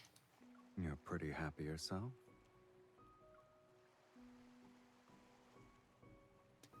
We head over to a small pavilion with a thatched roof. In the center is a hammock that gently sways in the breeze. Silas settles into it and lazily tosses a cold can he snagged from the festival. I sit down beside him. I was afraid you wouldn't be interested in going on a trip at this time. But after these last few days of having fun, I realized you might actually like summer more than I thought.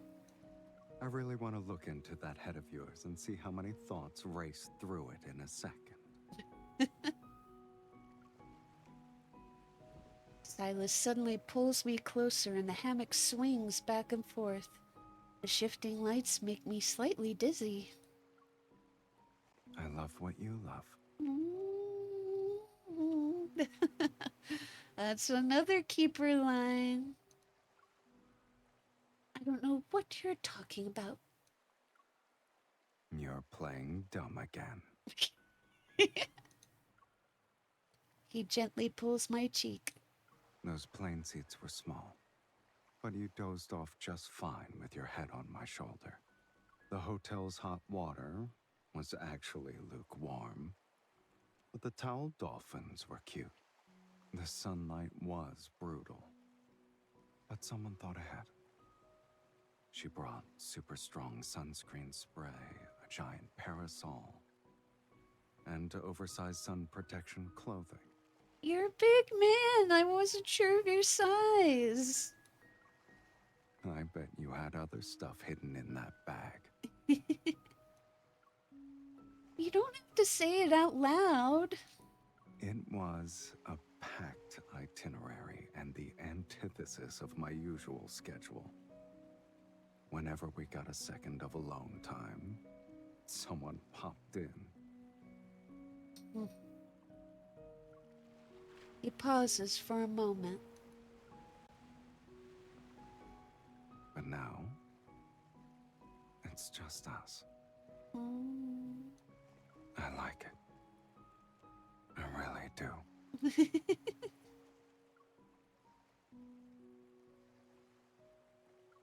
You heard me speak honestly.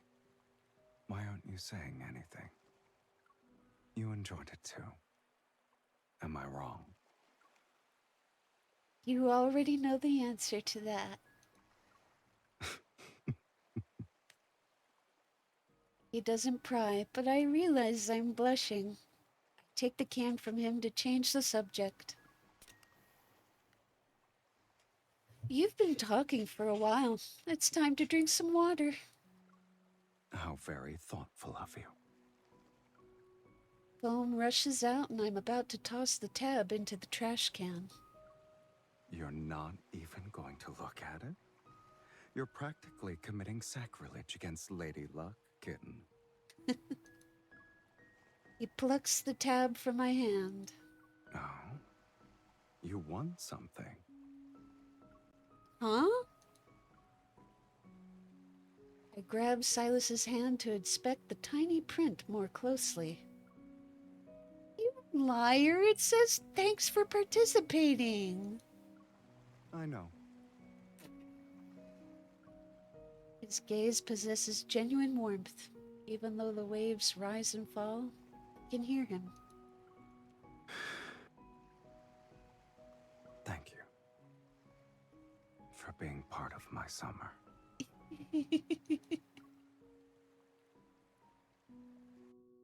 You're welcome.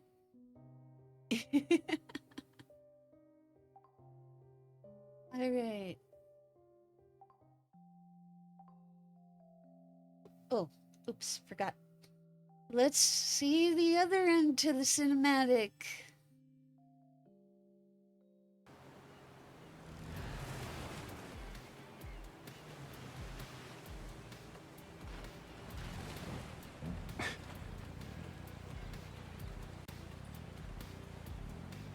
Hold on, I'm pushing the throttle.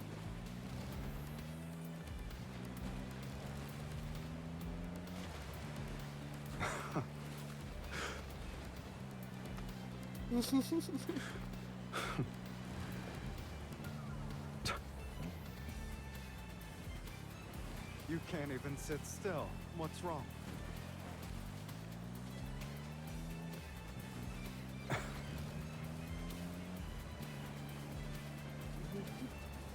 And you're not acting acting as my eyes right now. To the right, to the Really right. have a unique way of bossing people around. Scared of falling? Don't let go.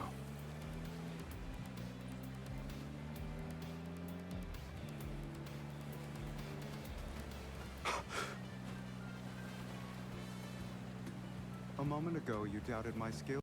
Now you can't hold on. Hold on tight. Are you hugging me or strangling your prey? Good.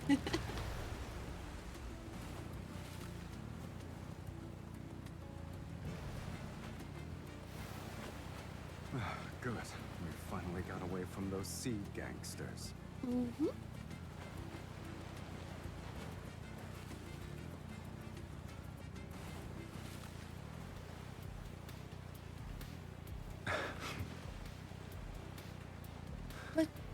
Let's go.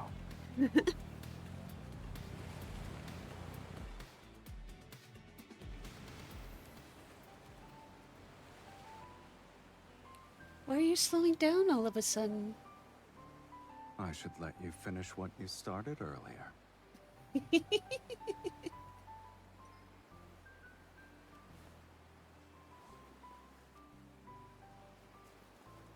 Mm.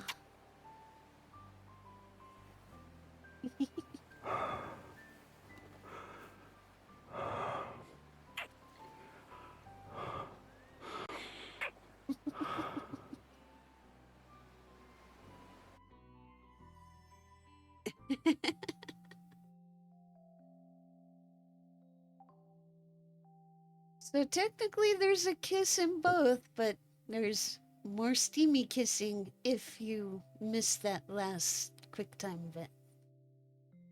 Alright, one more memory to share.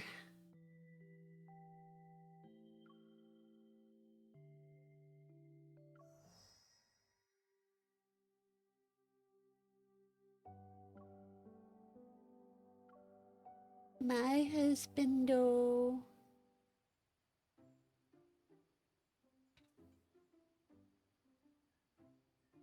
A seemingly endless chorus of cicada buzzing and birdsong fills the air.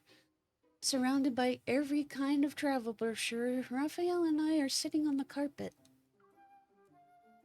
If we keep overthinking this, summer will be over before we can even agree on a destination. In other words, there's no reason not to leave it to chance. Yay or nay? Raphael pulls out a notebook from the bookshelf and hands it to me. I recognize it immediately. It's his inspiration journal. It's gotten a lot heavier since your birthday from last year. The burden of responsibilities kept growing. It was bound to get a little chubby. Anyway, we'll let it decide for us. So we're going here. Raphael has already opened the journal. The page contains a blurry photograph of a light blue flame burning in the darkness. Its ethereal glow is hauntingly beautiful. Where was this taken? I think it's, the gas stove in my kitchen? Our luck was very kind to choose a destination that's within 15 steps. I never would have thought a gas stove could make such an impressionable photo, though. Hold on. You actually believed what...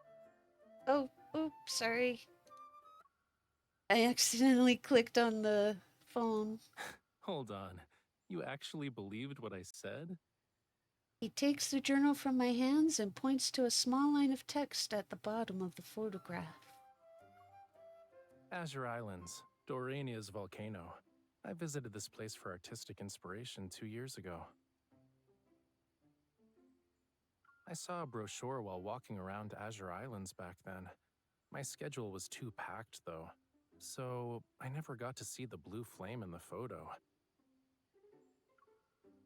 Everything worked out perfectly. Now we can experience it together. Raphael appears Pardon. Hold on, muting the mic temporarily. Here we go. Raphael appears to be satisfied with this outcome. He already pulled out his phone to search for the next available flight to Azure Islands. Wait, aren't we being a little too hasty? You picked a place you've already visited just like that. Think of it as continuing a journey I never finished. Sure, the scenery is the same, but it'll feel different when I see it again after such a long while. Oh, hold up. Technical difficulties. 1 second.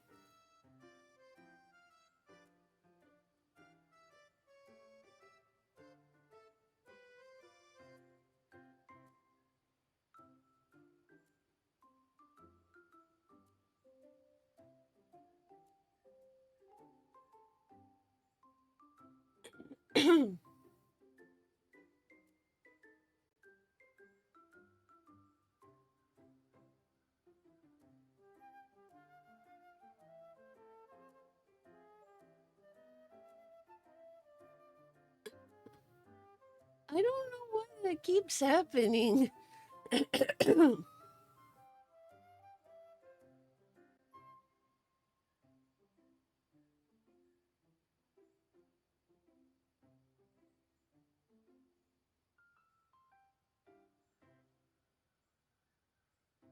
It should be okay now.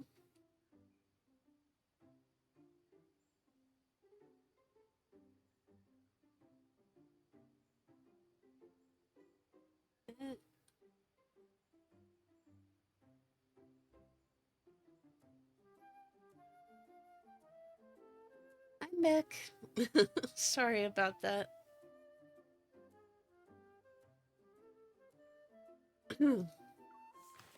I pick up Raphael's inspiration journal.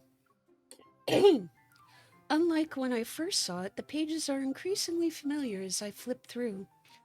Almost every entry traces moments we've experienced. Cave explorations, pretending to be castaways at White Sand Bay, sketching in a wisteria grove. Only the last page is empty now. It deserves to retire. Let us use this trip to give the inspiration journal a perfect ending.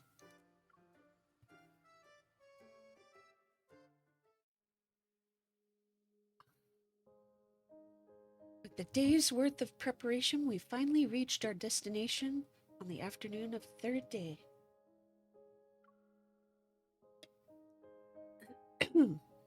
As soon as we got off the plane, a heat wave carrying the salty sea's moisture hits our faces. While waiting for our ice cream at the airport, an advertisement on the screen beside the small shop catches my attention. This blue flame is one of a kind, and it's hidden deep within Durania's caves, the volcanic island. Durania contains large deposits of pure sulfur. They turn blue when ignited by lava. Here you go. 2 raspberry sea salt swirl ice cream cones. Enjoy your stay at Azure Islands. That sounds good right now. Thank you. Hold on, one more time.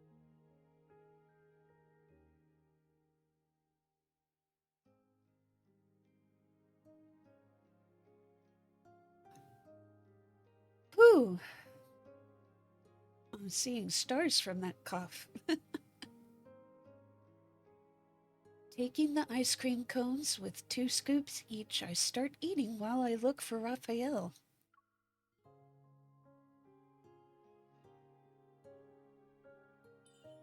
Stranded, Raphael is by the luggage cart. While he's staring into space, I push the ice cream cone toward his lips. You're still not used to long flights? Let me save you. A flight that's over 10 hours is humanity's airborne prison. You're not wrong. How did you get here before? Did you swim? Of course not. I had 2 dolphins to act as my ferry. You're fine if you can still crack a joke. I lead Raphael out of the airport to enjoy the refreshing sea breeze. When I glance at him, I see he's looking something up on his phone. I lean in to get a closer look. Hotel shuttle bus luggage service? We're not going straight to the hotel? Didn't you say you wanted to eat at the market when we were on the plane? If we go there now, we won't miss out on anything. I did. Are you sure you can do it now, though? Raphael holds up his phone to show me pictures of food, and my stomach betrays me. Its growl is audible. A minor issue can't get in the way of our food hunt, cutie. Let's go. Thank you, hon. It's still afternoon when our plane landed, yet night descends over the island in the blink of an eye. Under the colorful lanterns, various stalls stand in neat, tightly packed rows. Tourists weave through the crowd, their presence mingling with the spicy, aromatic scents of food. A lively atmosphere unique to summer beaches appears before us.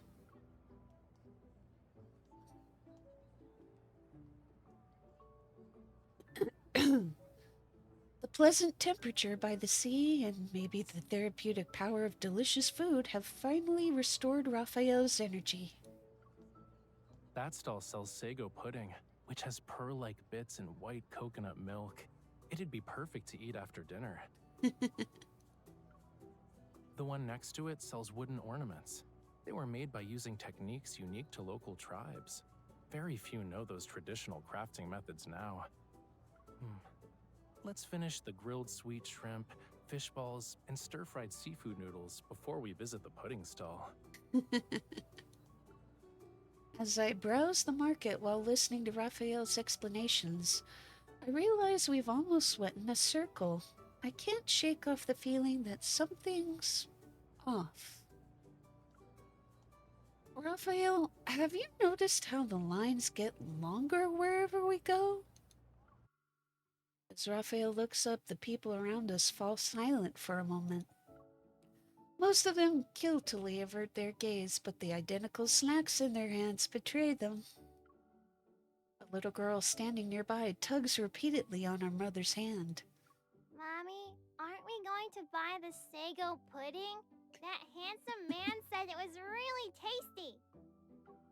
Holding back my laughter, I lean in to whisper into Raphael's ear.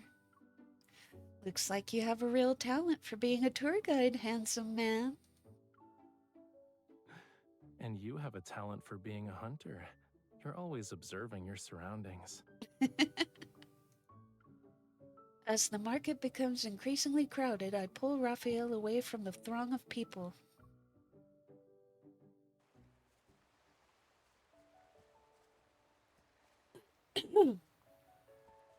We walk aimlessly along the beach as our surroundings grow quieter.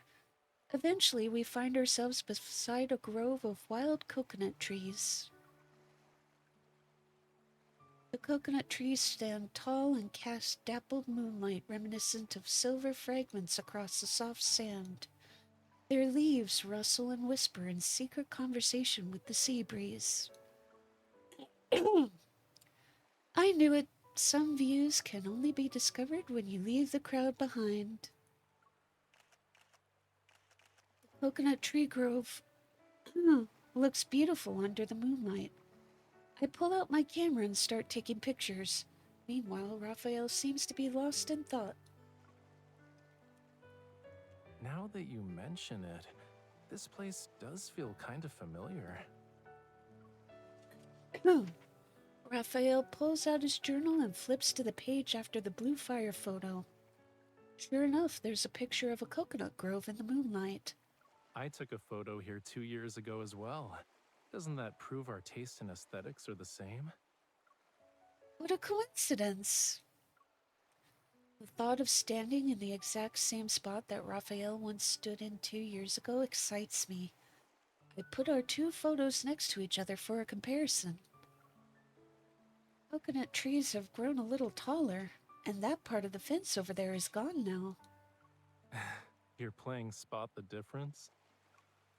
Something about your photo feels like it's telling a story. Is it the lighting? In his photo, the moonlight has an unusually cool tone, and a trail of footprints can be faintly seen on the beach covered in shadows. It's evocative, but also lonely. Maybe it's because 2 years have passed. Even the moon has changed. Raphael spoke in a gentle voice, and his words are washed away by the sound of waves. I make a frame with my hands, pointed at him, and study him carefully. Did you get taller? What other changes have you experienced? Raphael reaches out and covers the frame I've made. Stop looking through your hand camera. Use your eyes to see me as I am. We can wait 2 years. Then we'll figure out if anything has changed. The focused expression on his face makes it seem like he's trying to capture my current image with his gaze.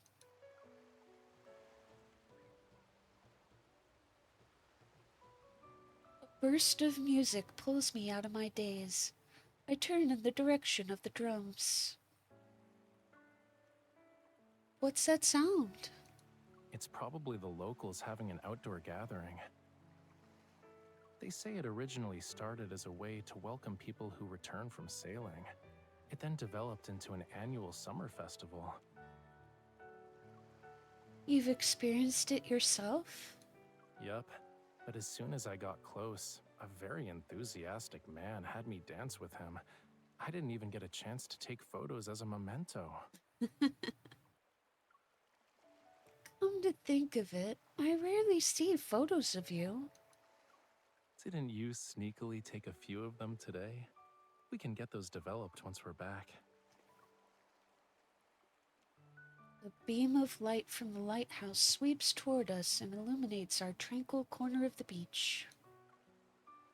In that brief moment, I catch a glimpse of Raphael's profile. He's unable to hide his smile. Since he already knows what I've been doing, I boldly raise my camera. Come on, say cheese!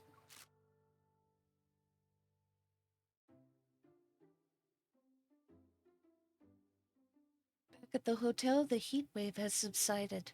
Twinkling stars dot the sky. After showering, fatigue washes over us. Raphael and I collapse onto the soft bed. We're sprawled out like starfish. The mattress shifts. Raphael rolls over and pulls me into his embrace as if he were an octopus.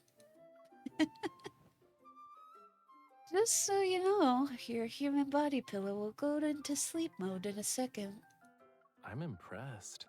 That's really fast for a shutdown.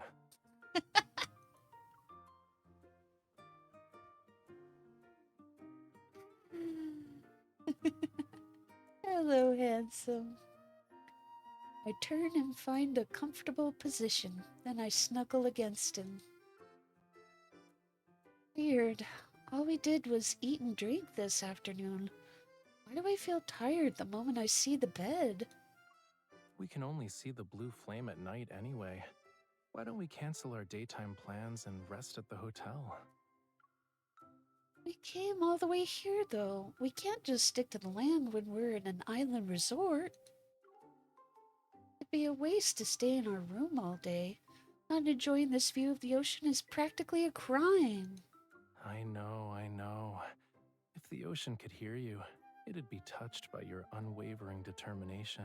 The camera rests on the bedside table since Raphael had left it there. I pick it up. Even though we decided to save the blue flame photo for the last page of the journal, we also captured many beautiful, memorable scenes tonight.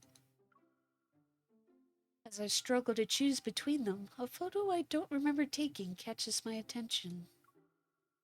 In a bustling marketplace, Raphael stands in the crowd with his head slightly tilted. He's strikingly handsome in that moment. It's as if the lights are doing him a favor. Why are you smiling? Hmm. His head suddenly appears over my shoulder, which startles me. For some reason, I feel like I've been caught red-handed, and I hurriedly covered the camera. I saw a bird I randomly took a photo of. Uh-huh. Yeah, of course. You know, everything about you screams suspicious. And if this birdie is so interesting, why can't I see it? Raphael tries to grab the camera and I dodge. With a twist, I pull him down with me. We tumble off the bed before he can react. Raphael becomes my human cushion and absorbs the impact of my fall.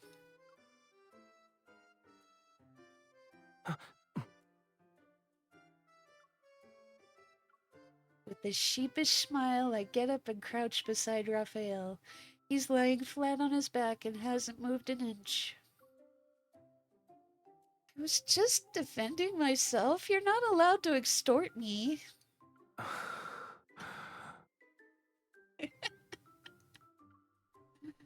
Raphael turns to look at me, his eyes full of disbelief.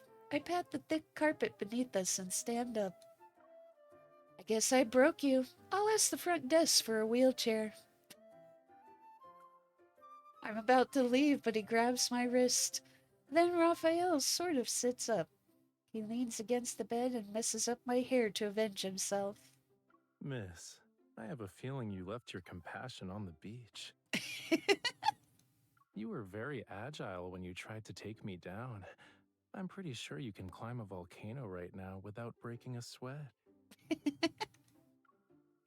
I stop Raphael's hands from wreaking havoc on my hair. I use this opportunity to lean against his shoulder and hide my attempt to stifle my laughter. What? Are you trying to put it on me now? You grabbed the camera first. You're the one at fault here. My entire body hurts. I can't get up. Before I can continue, Raphael picks me up and places me on one of the balcony's lounge chairs. I thought you were going to throw me off the balcony. Lie down on your stomach.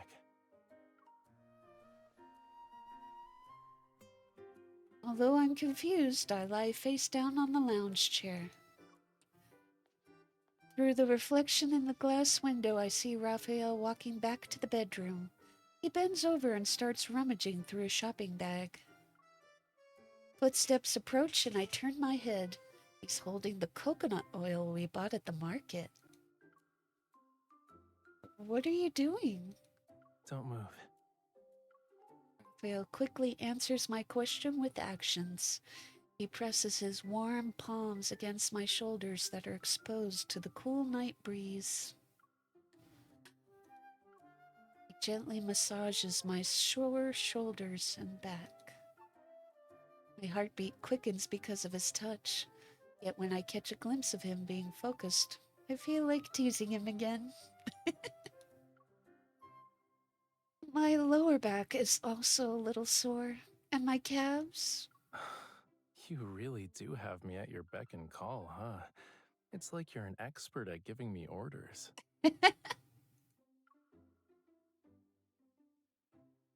Immediately, Raphael's fingertips move to my waist. It tickles. His motions are deliberate and unhurried. Amidst the sudden quietness, my heartbeat is almost definitely loud. You feel warmer now. You don't have a fever, right?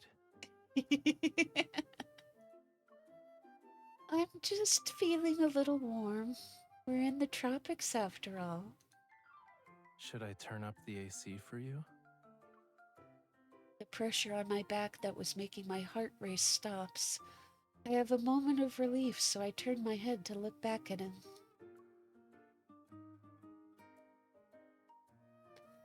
Raphael didn't move away.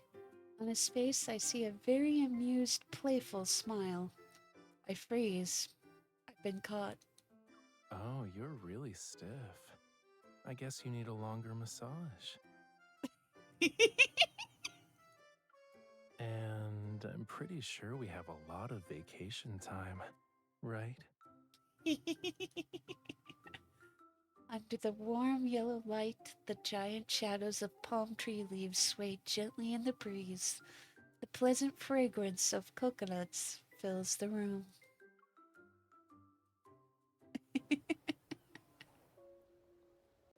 Who wants a body massage? After getting a good night's sleep, I stand on the deck. Cool sea breeze is refreshing. This should have been a perfect morning, but...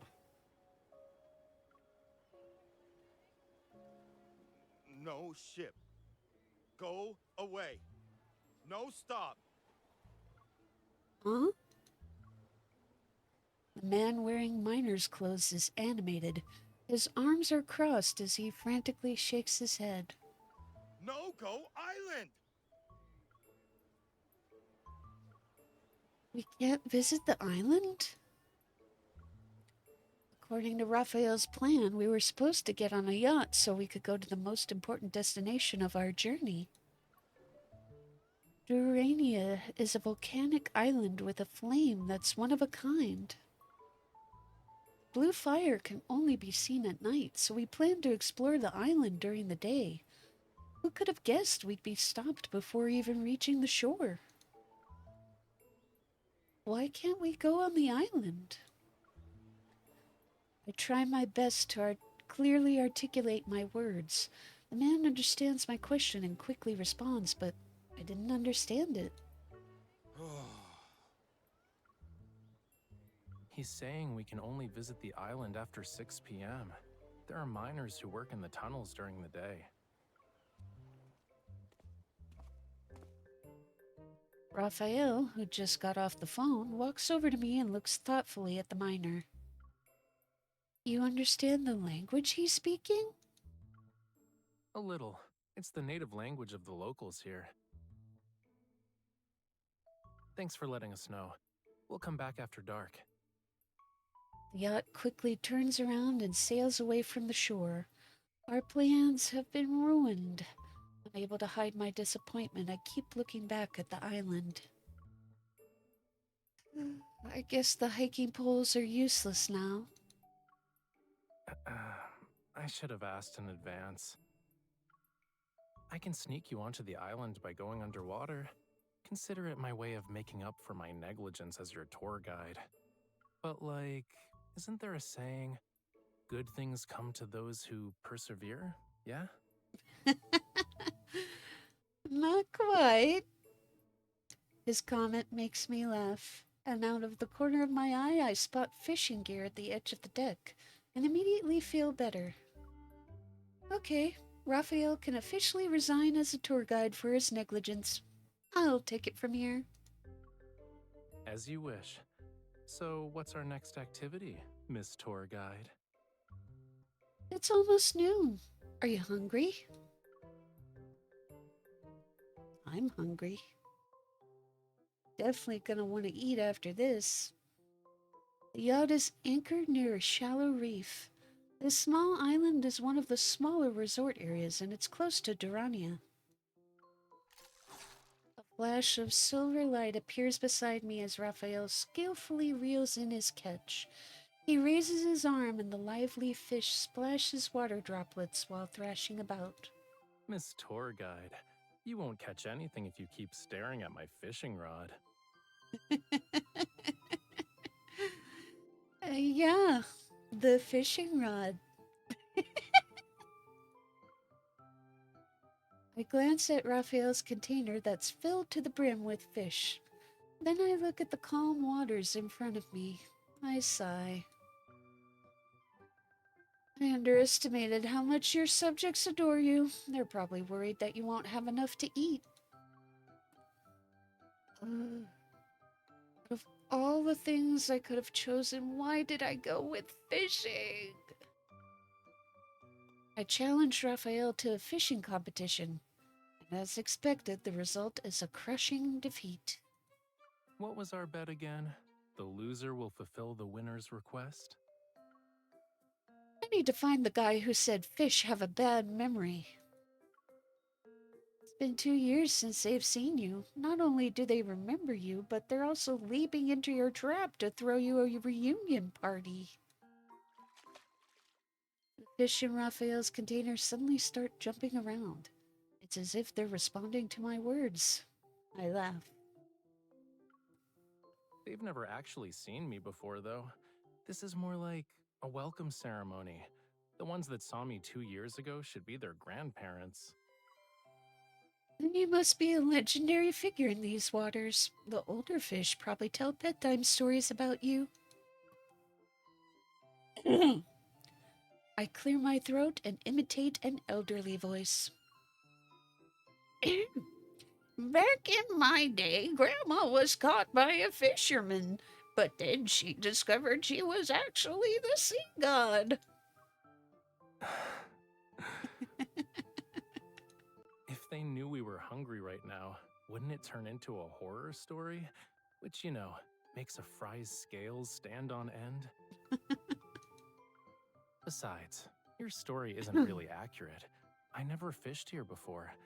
I had other plans at the time. There's an underwater volcano about 5 kilometers from Dorania. It erupted 2 years ago, and I decided to go see it. You wanted to witness an underwater volcano eruption? I heard about it from my elders when I was a kid. I was curious, so I paid the volcano a visit. I guess this counts as another exclusive Raphael attraction. It's like the pink ocean and the secret hideout you showed me. Miss Tour Guide, don't tell me the next stop is an underwater volcano. What if we go there now? Unfortunately, it's dormant now, so we'll end up with a normie, black mountain. I'll make sure to have an itinerary of exclusive Raphael attractions for you next time. The boundless sea unfolds before my eyes, while an unknown, wondrous world remains hidden within Raphael's memories. I'm just a newcomer who longs to explore this fascinating place.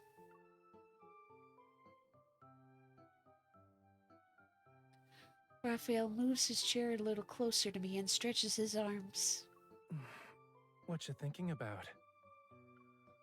You should publish a travel photo book featuring these rare underwater landscapes. I'm sure it'd be incredibly popular. To put it in Thomas's words, aesthetic value would be great, but in terms of practicality, it's useless. It'd be hard to find people like you who are willing to walk 5 kilometers along the ocean floor with me. And it's just to watch an underwater volcano erupt, I might add. The sunlight reflecting off the ocean dances across our faces. It's as if it could melt us. I'll take that as a compliment. Of course it's a compliment. Witnessing these sights requires you to have good timing. Finding someone to share the experience is an even rarer blessing. Climbing snow-covered mountains at dawn to watch the sunrise is wonderful.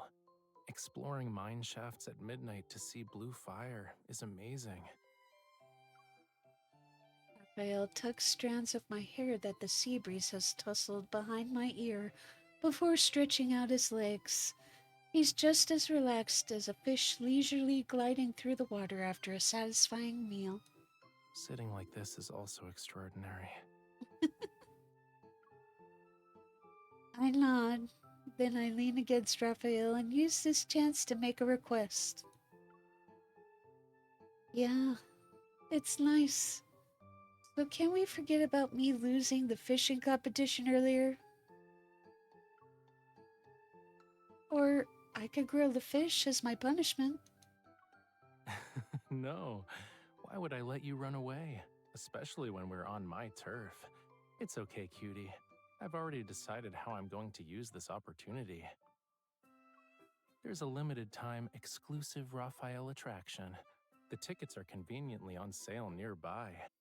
It's a little dangerous, but it's also thrilling. Come with me.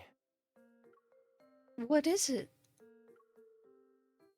Raphael picks up the tackle box and walks toward the grill. In response to my inquisitive expression, he points at the setting sun. We'll be watching the most beautiful sunset in the world at sea.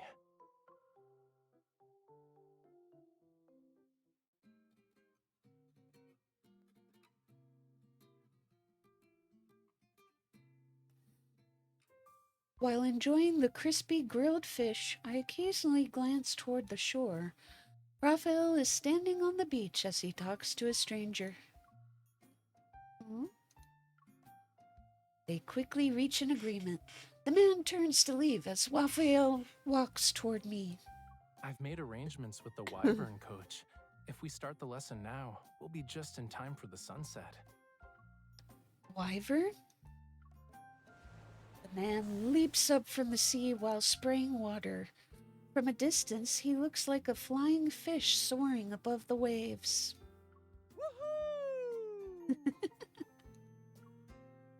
Following his movements, a long hose sprays water in beautiful arcs.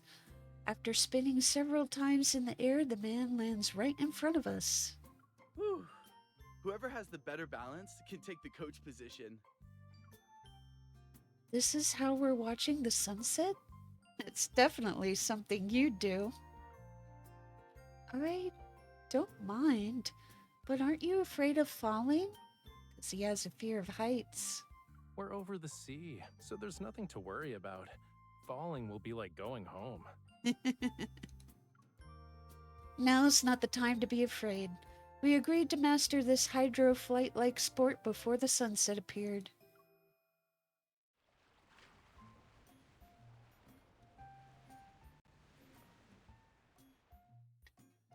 After learning some basic techniques for controlling the Wyvern, Raphael and I step onto the control platform. If I'm the coach, I promise we won't fall into the sea. What do you think? Even if you do fall into the sea, I'll fish you out. What do you think? Our gazes meet and sparks fly between us. My frustration from losing the fishing competition motivates me to climb the coaching position. Do you want to make another bet? Sure. Let's test our balance. Whoever falls off first loses. Deal. And don't forget, you said that, not me.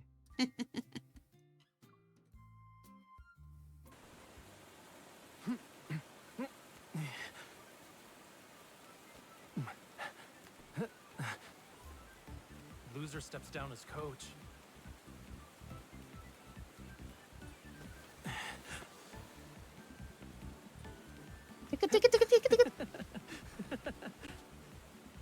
Stop tickling me. Please, stop. Why? It's fun.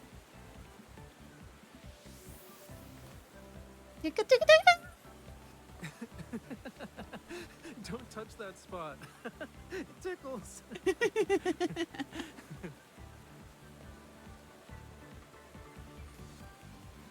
This round decides everything.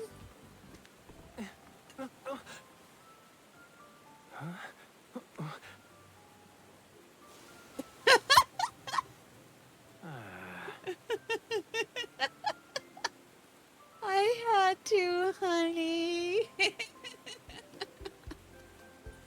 Are you alright? That was child's play. The Wyvern can't be malfunctioning.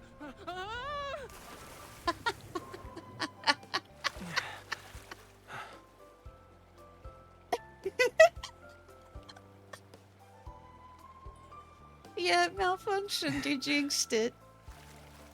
Falling into the sea with you isn't that bad. Aww.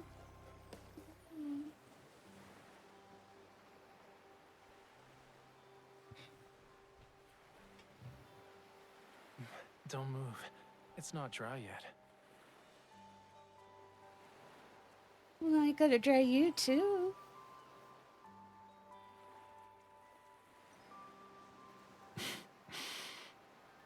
Is this easier for you?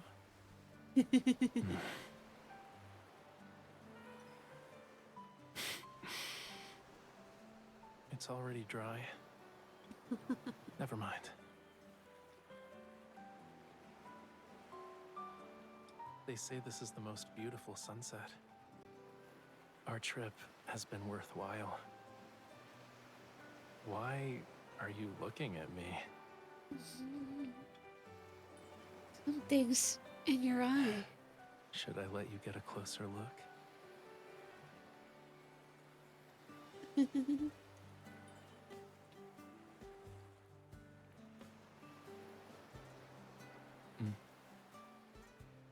The best sunset.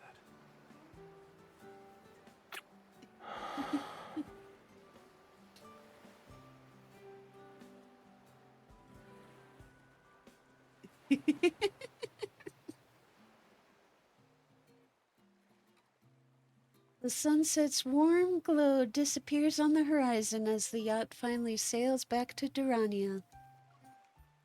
I can make out the volcano in the darkness, and leaning against the ship's railing to view the night scenery is relaxing.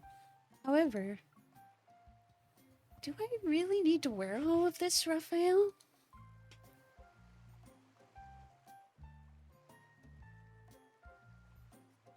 Raphael is carefully examining the multiple layers of protective clothing I'm wearing. At midnight, the sea is a lot colder, and the volcanic ash concentration is high. Having proper protection is never a bad idea. You know, you look really cute when you're wrapped up like a burrito. As I struggle to lift my arm, Raphael quickly takes a picture of me. This is your revenge, and you know it. Please. No one said only you could take touristy photos. Don't be a bully, cutie. I pretend to look fierce as I grab a protective suit and wrap him up nicely. One perfectly round fishball coming right up.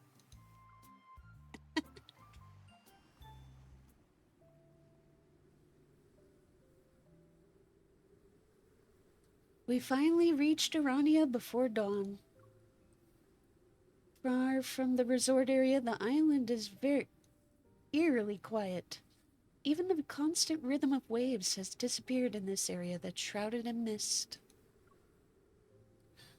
Our guide, an old miner, sways slightly as he leads us into the dense forest.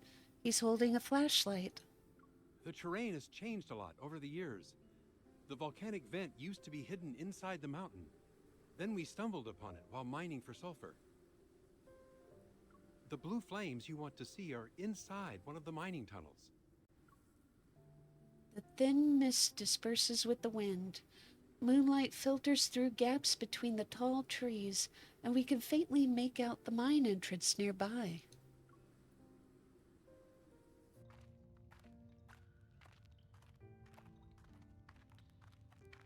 The mine shaft is deep and claustrophobically narrow. Its floor is covered with dust and loose stones. Are we really the only tourists on the island today? Probably. The viewing conditions are demanding and the path is difficult to traverse. Very few people will actually try to see it themselves. When we reach a fork in the tunnel, the guide suddenly stops and points at an even narrower passage. Follow the tracks as you go down. You'll know when you see it. I'm only responsible for taking you this far. Don't linger too long, and make sure to return the same way before daybreak. The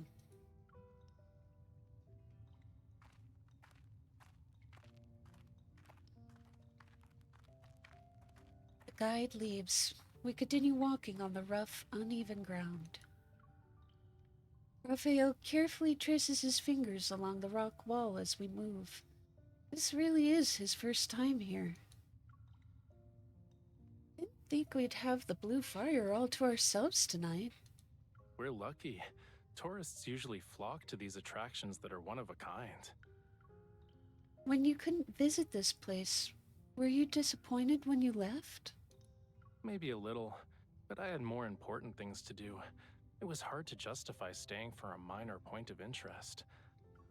Looking back now, missing it then is a form of luck.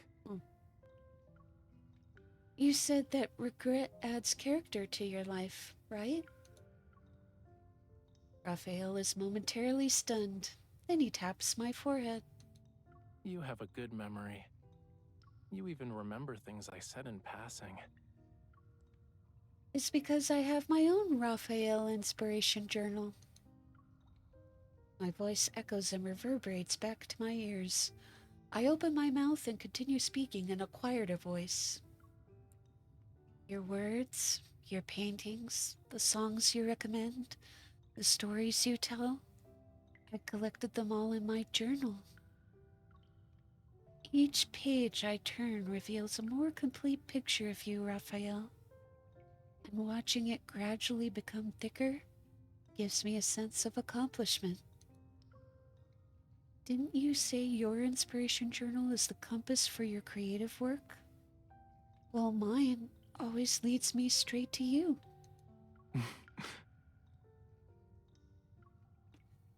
I hear Raphael's muffled laughter beside me and quickly grab his arm. Seriously, though, I'm still waiting for you to finish How to Care for a Lemurian. When will you submit a draft? You're very demanding, cutie. We're on vacation and you're hounding me about deadlines. I'm not missing those deadlines on purpose. It's just that you don't need a beginner's guide anymore. You're taking care of this Lemurian perfectly. Aww. The Lemurian who's living by your side is healthy and happy.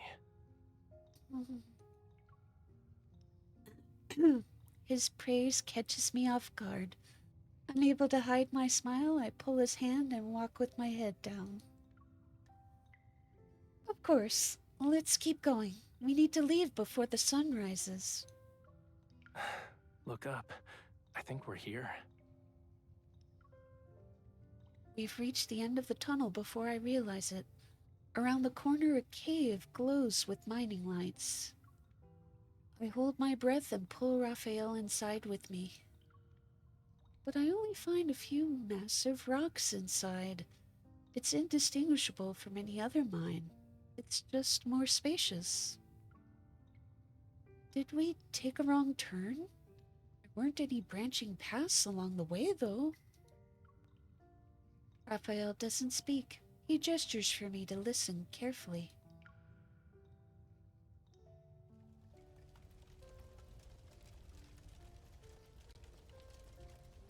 Following the sound, I discover a precipice behind the rocks. A faint blue light is being reflected off the walls. This must be it. We exchange a glance before peering into the depths below. In that instance, blue ignites our gazes. The cavity isn't deep. However, within it are magnificent blue flames. It's a spectacle that seems to belong to another world. At the bottom of the cave, the blue flames merge into a lake of fire. Blue sparks continuously rise and burst. They resemble sea spray. A bottomless pool of magma lies in the center of the lake. The texture of shiny crystals shimmers with an otherworldly gleam, so bright that it's almost blinding. We silently stand side by side, and only the sound of burning magma is in our ears. A long time passes before I open my mouth. Lake of fire. This is incredible. Yeah, this trip was worth it. We sit on rocks beside the volcanic vent while mist drifts by. It makes me wonder if I'm dreaming. Do you remember The adventure you gave me for my birthday last year? I pull the inspiration journal out from my backpack and open it. The luminous blue flames illuminate a photo that had been cut from the brochure. The photos never match reality, but this seems even more perfect. Maybe it really did only have a small flame like a gas stove 2 years ago. We just happened to arrive at the moment when it's at its best. I flipped to the last blank page and waved the journal in front of Raphael. Despite the false advertisement, I think this special view would be perfect as the final entry. What do you think? Of course. I'm honored the dedicated photographer who accompanied me here is actually asking for my opinion. I position Raphael in the perfect spot, step back to find the best angle, and pull out my instant camera.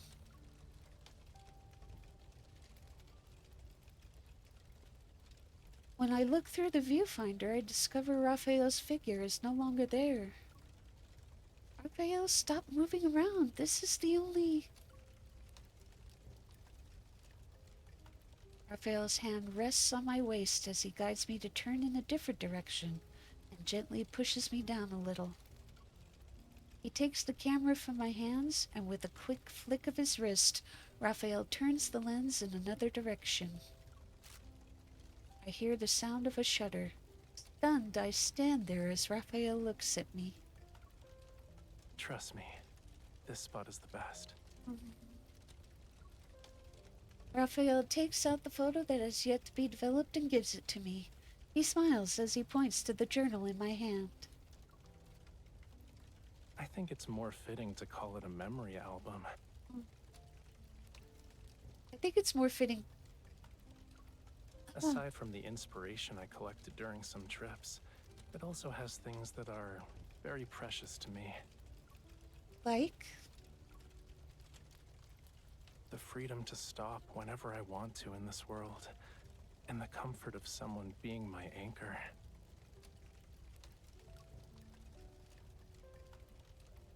He opens my palm, places the photo in it, and then intertwines his fingers with mine. Did you know? After underwater volcanoes erupt, the cooling lava sometimes forms rocks that create small islands. They gradually become stretches of land that serve as a home for plants. People will eventually set foot on them too. I was lucky enough to witness an underwater volcanic eruption, and I found that perfect island where I feel like I truly belong. Embraced by our warmth, the photo in our hands is now clear. In the photo, Raphael is looking at the camera, his eyes filled with joy.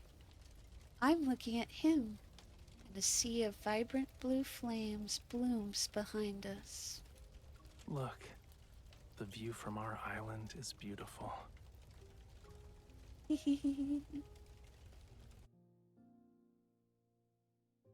Alright.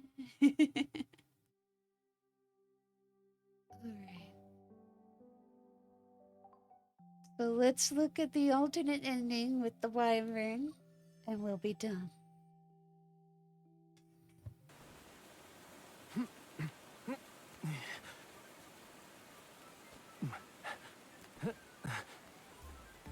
Loser steps down as coach.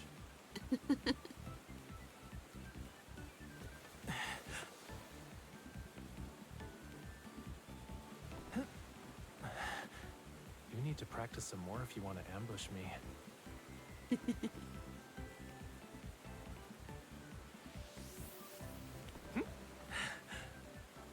I guess that move is called playing with fire.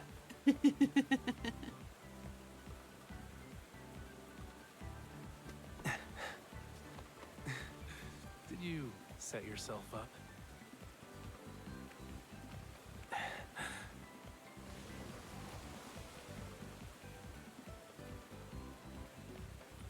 I could do that too. Do you want some excitement? You better hold on tight. Woo!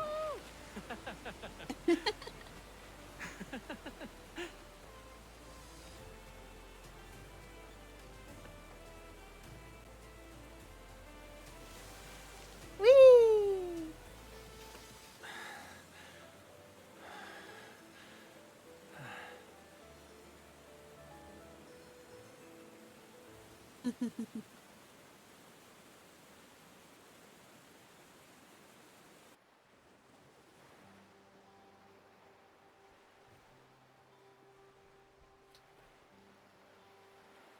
Don't move.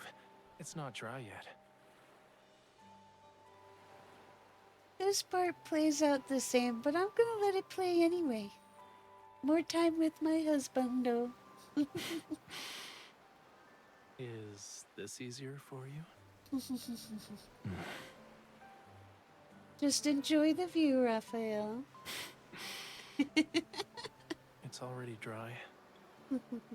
Never mind. They say this is the most beautiful sunset. Our trip has been worthwhile. Why are you looking at me? 'Cause you're so handsome. Should I let you get a closer look?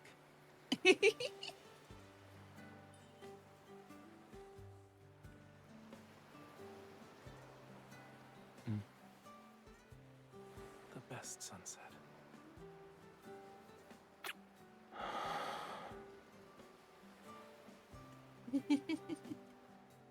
Mwah.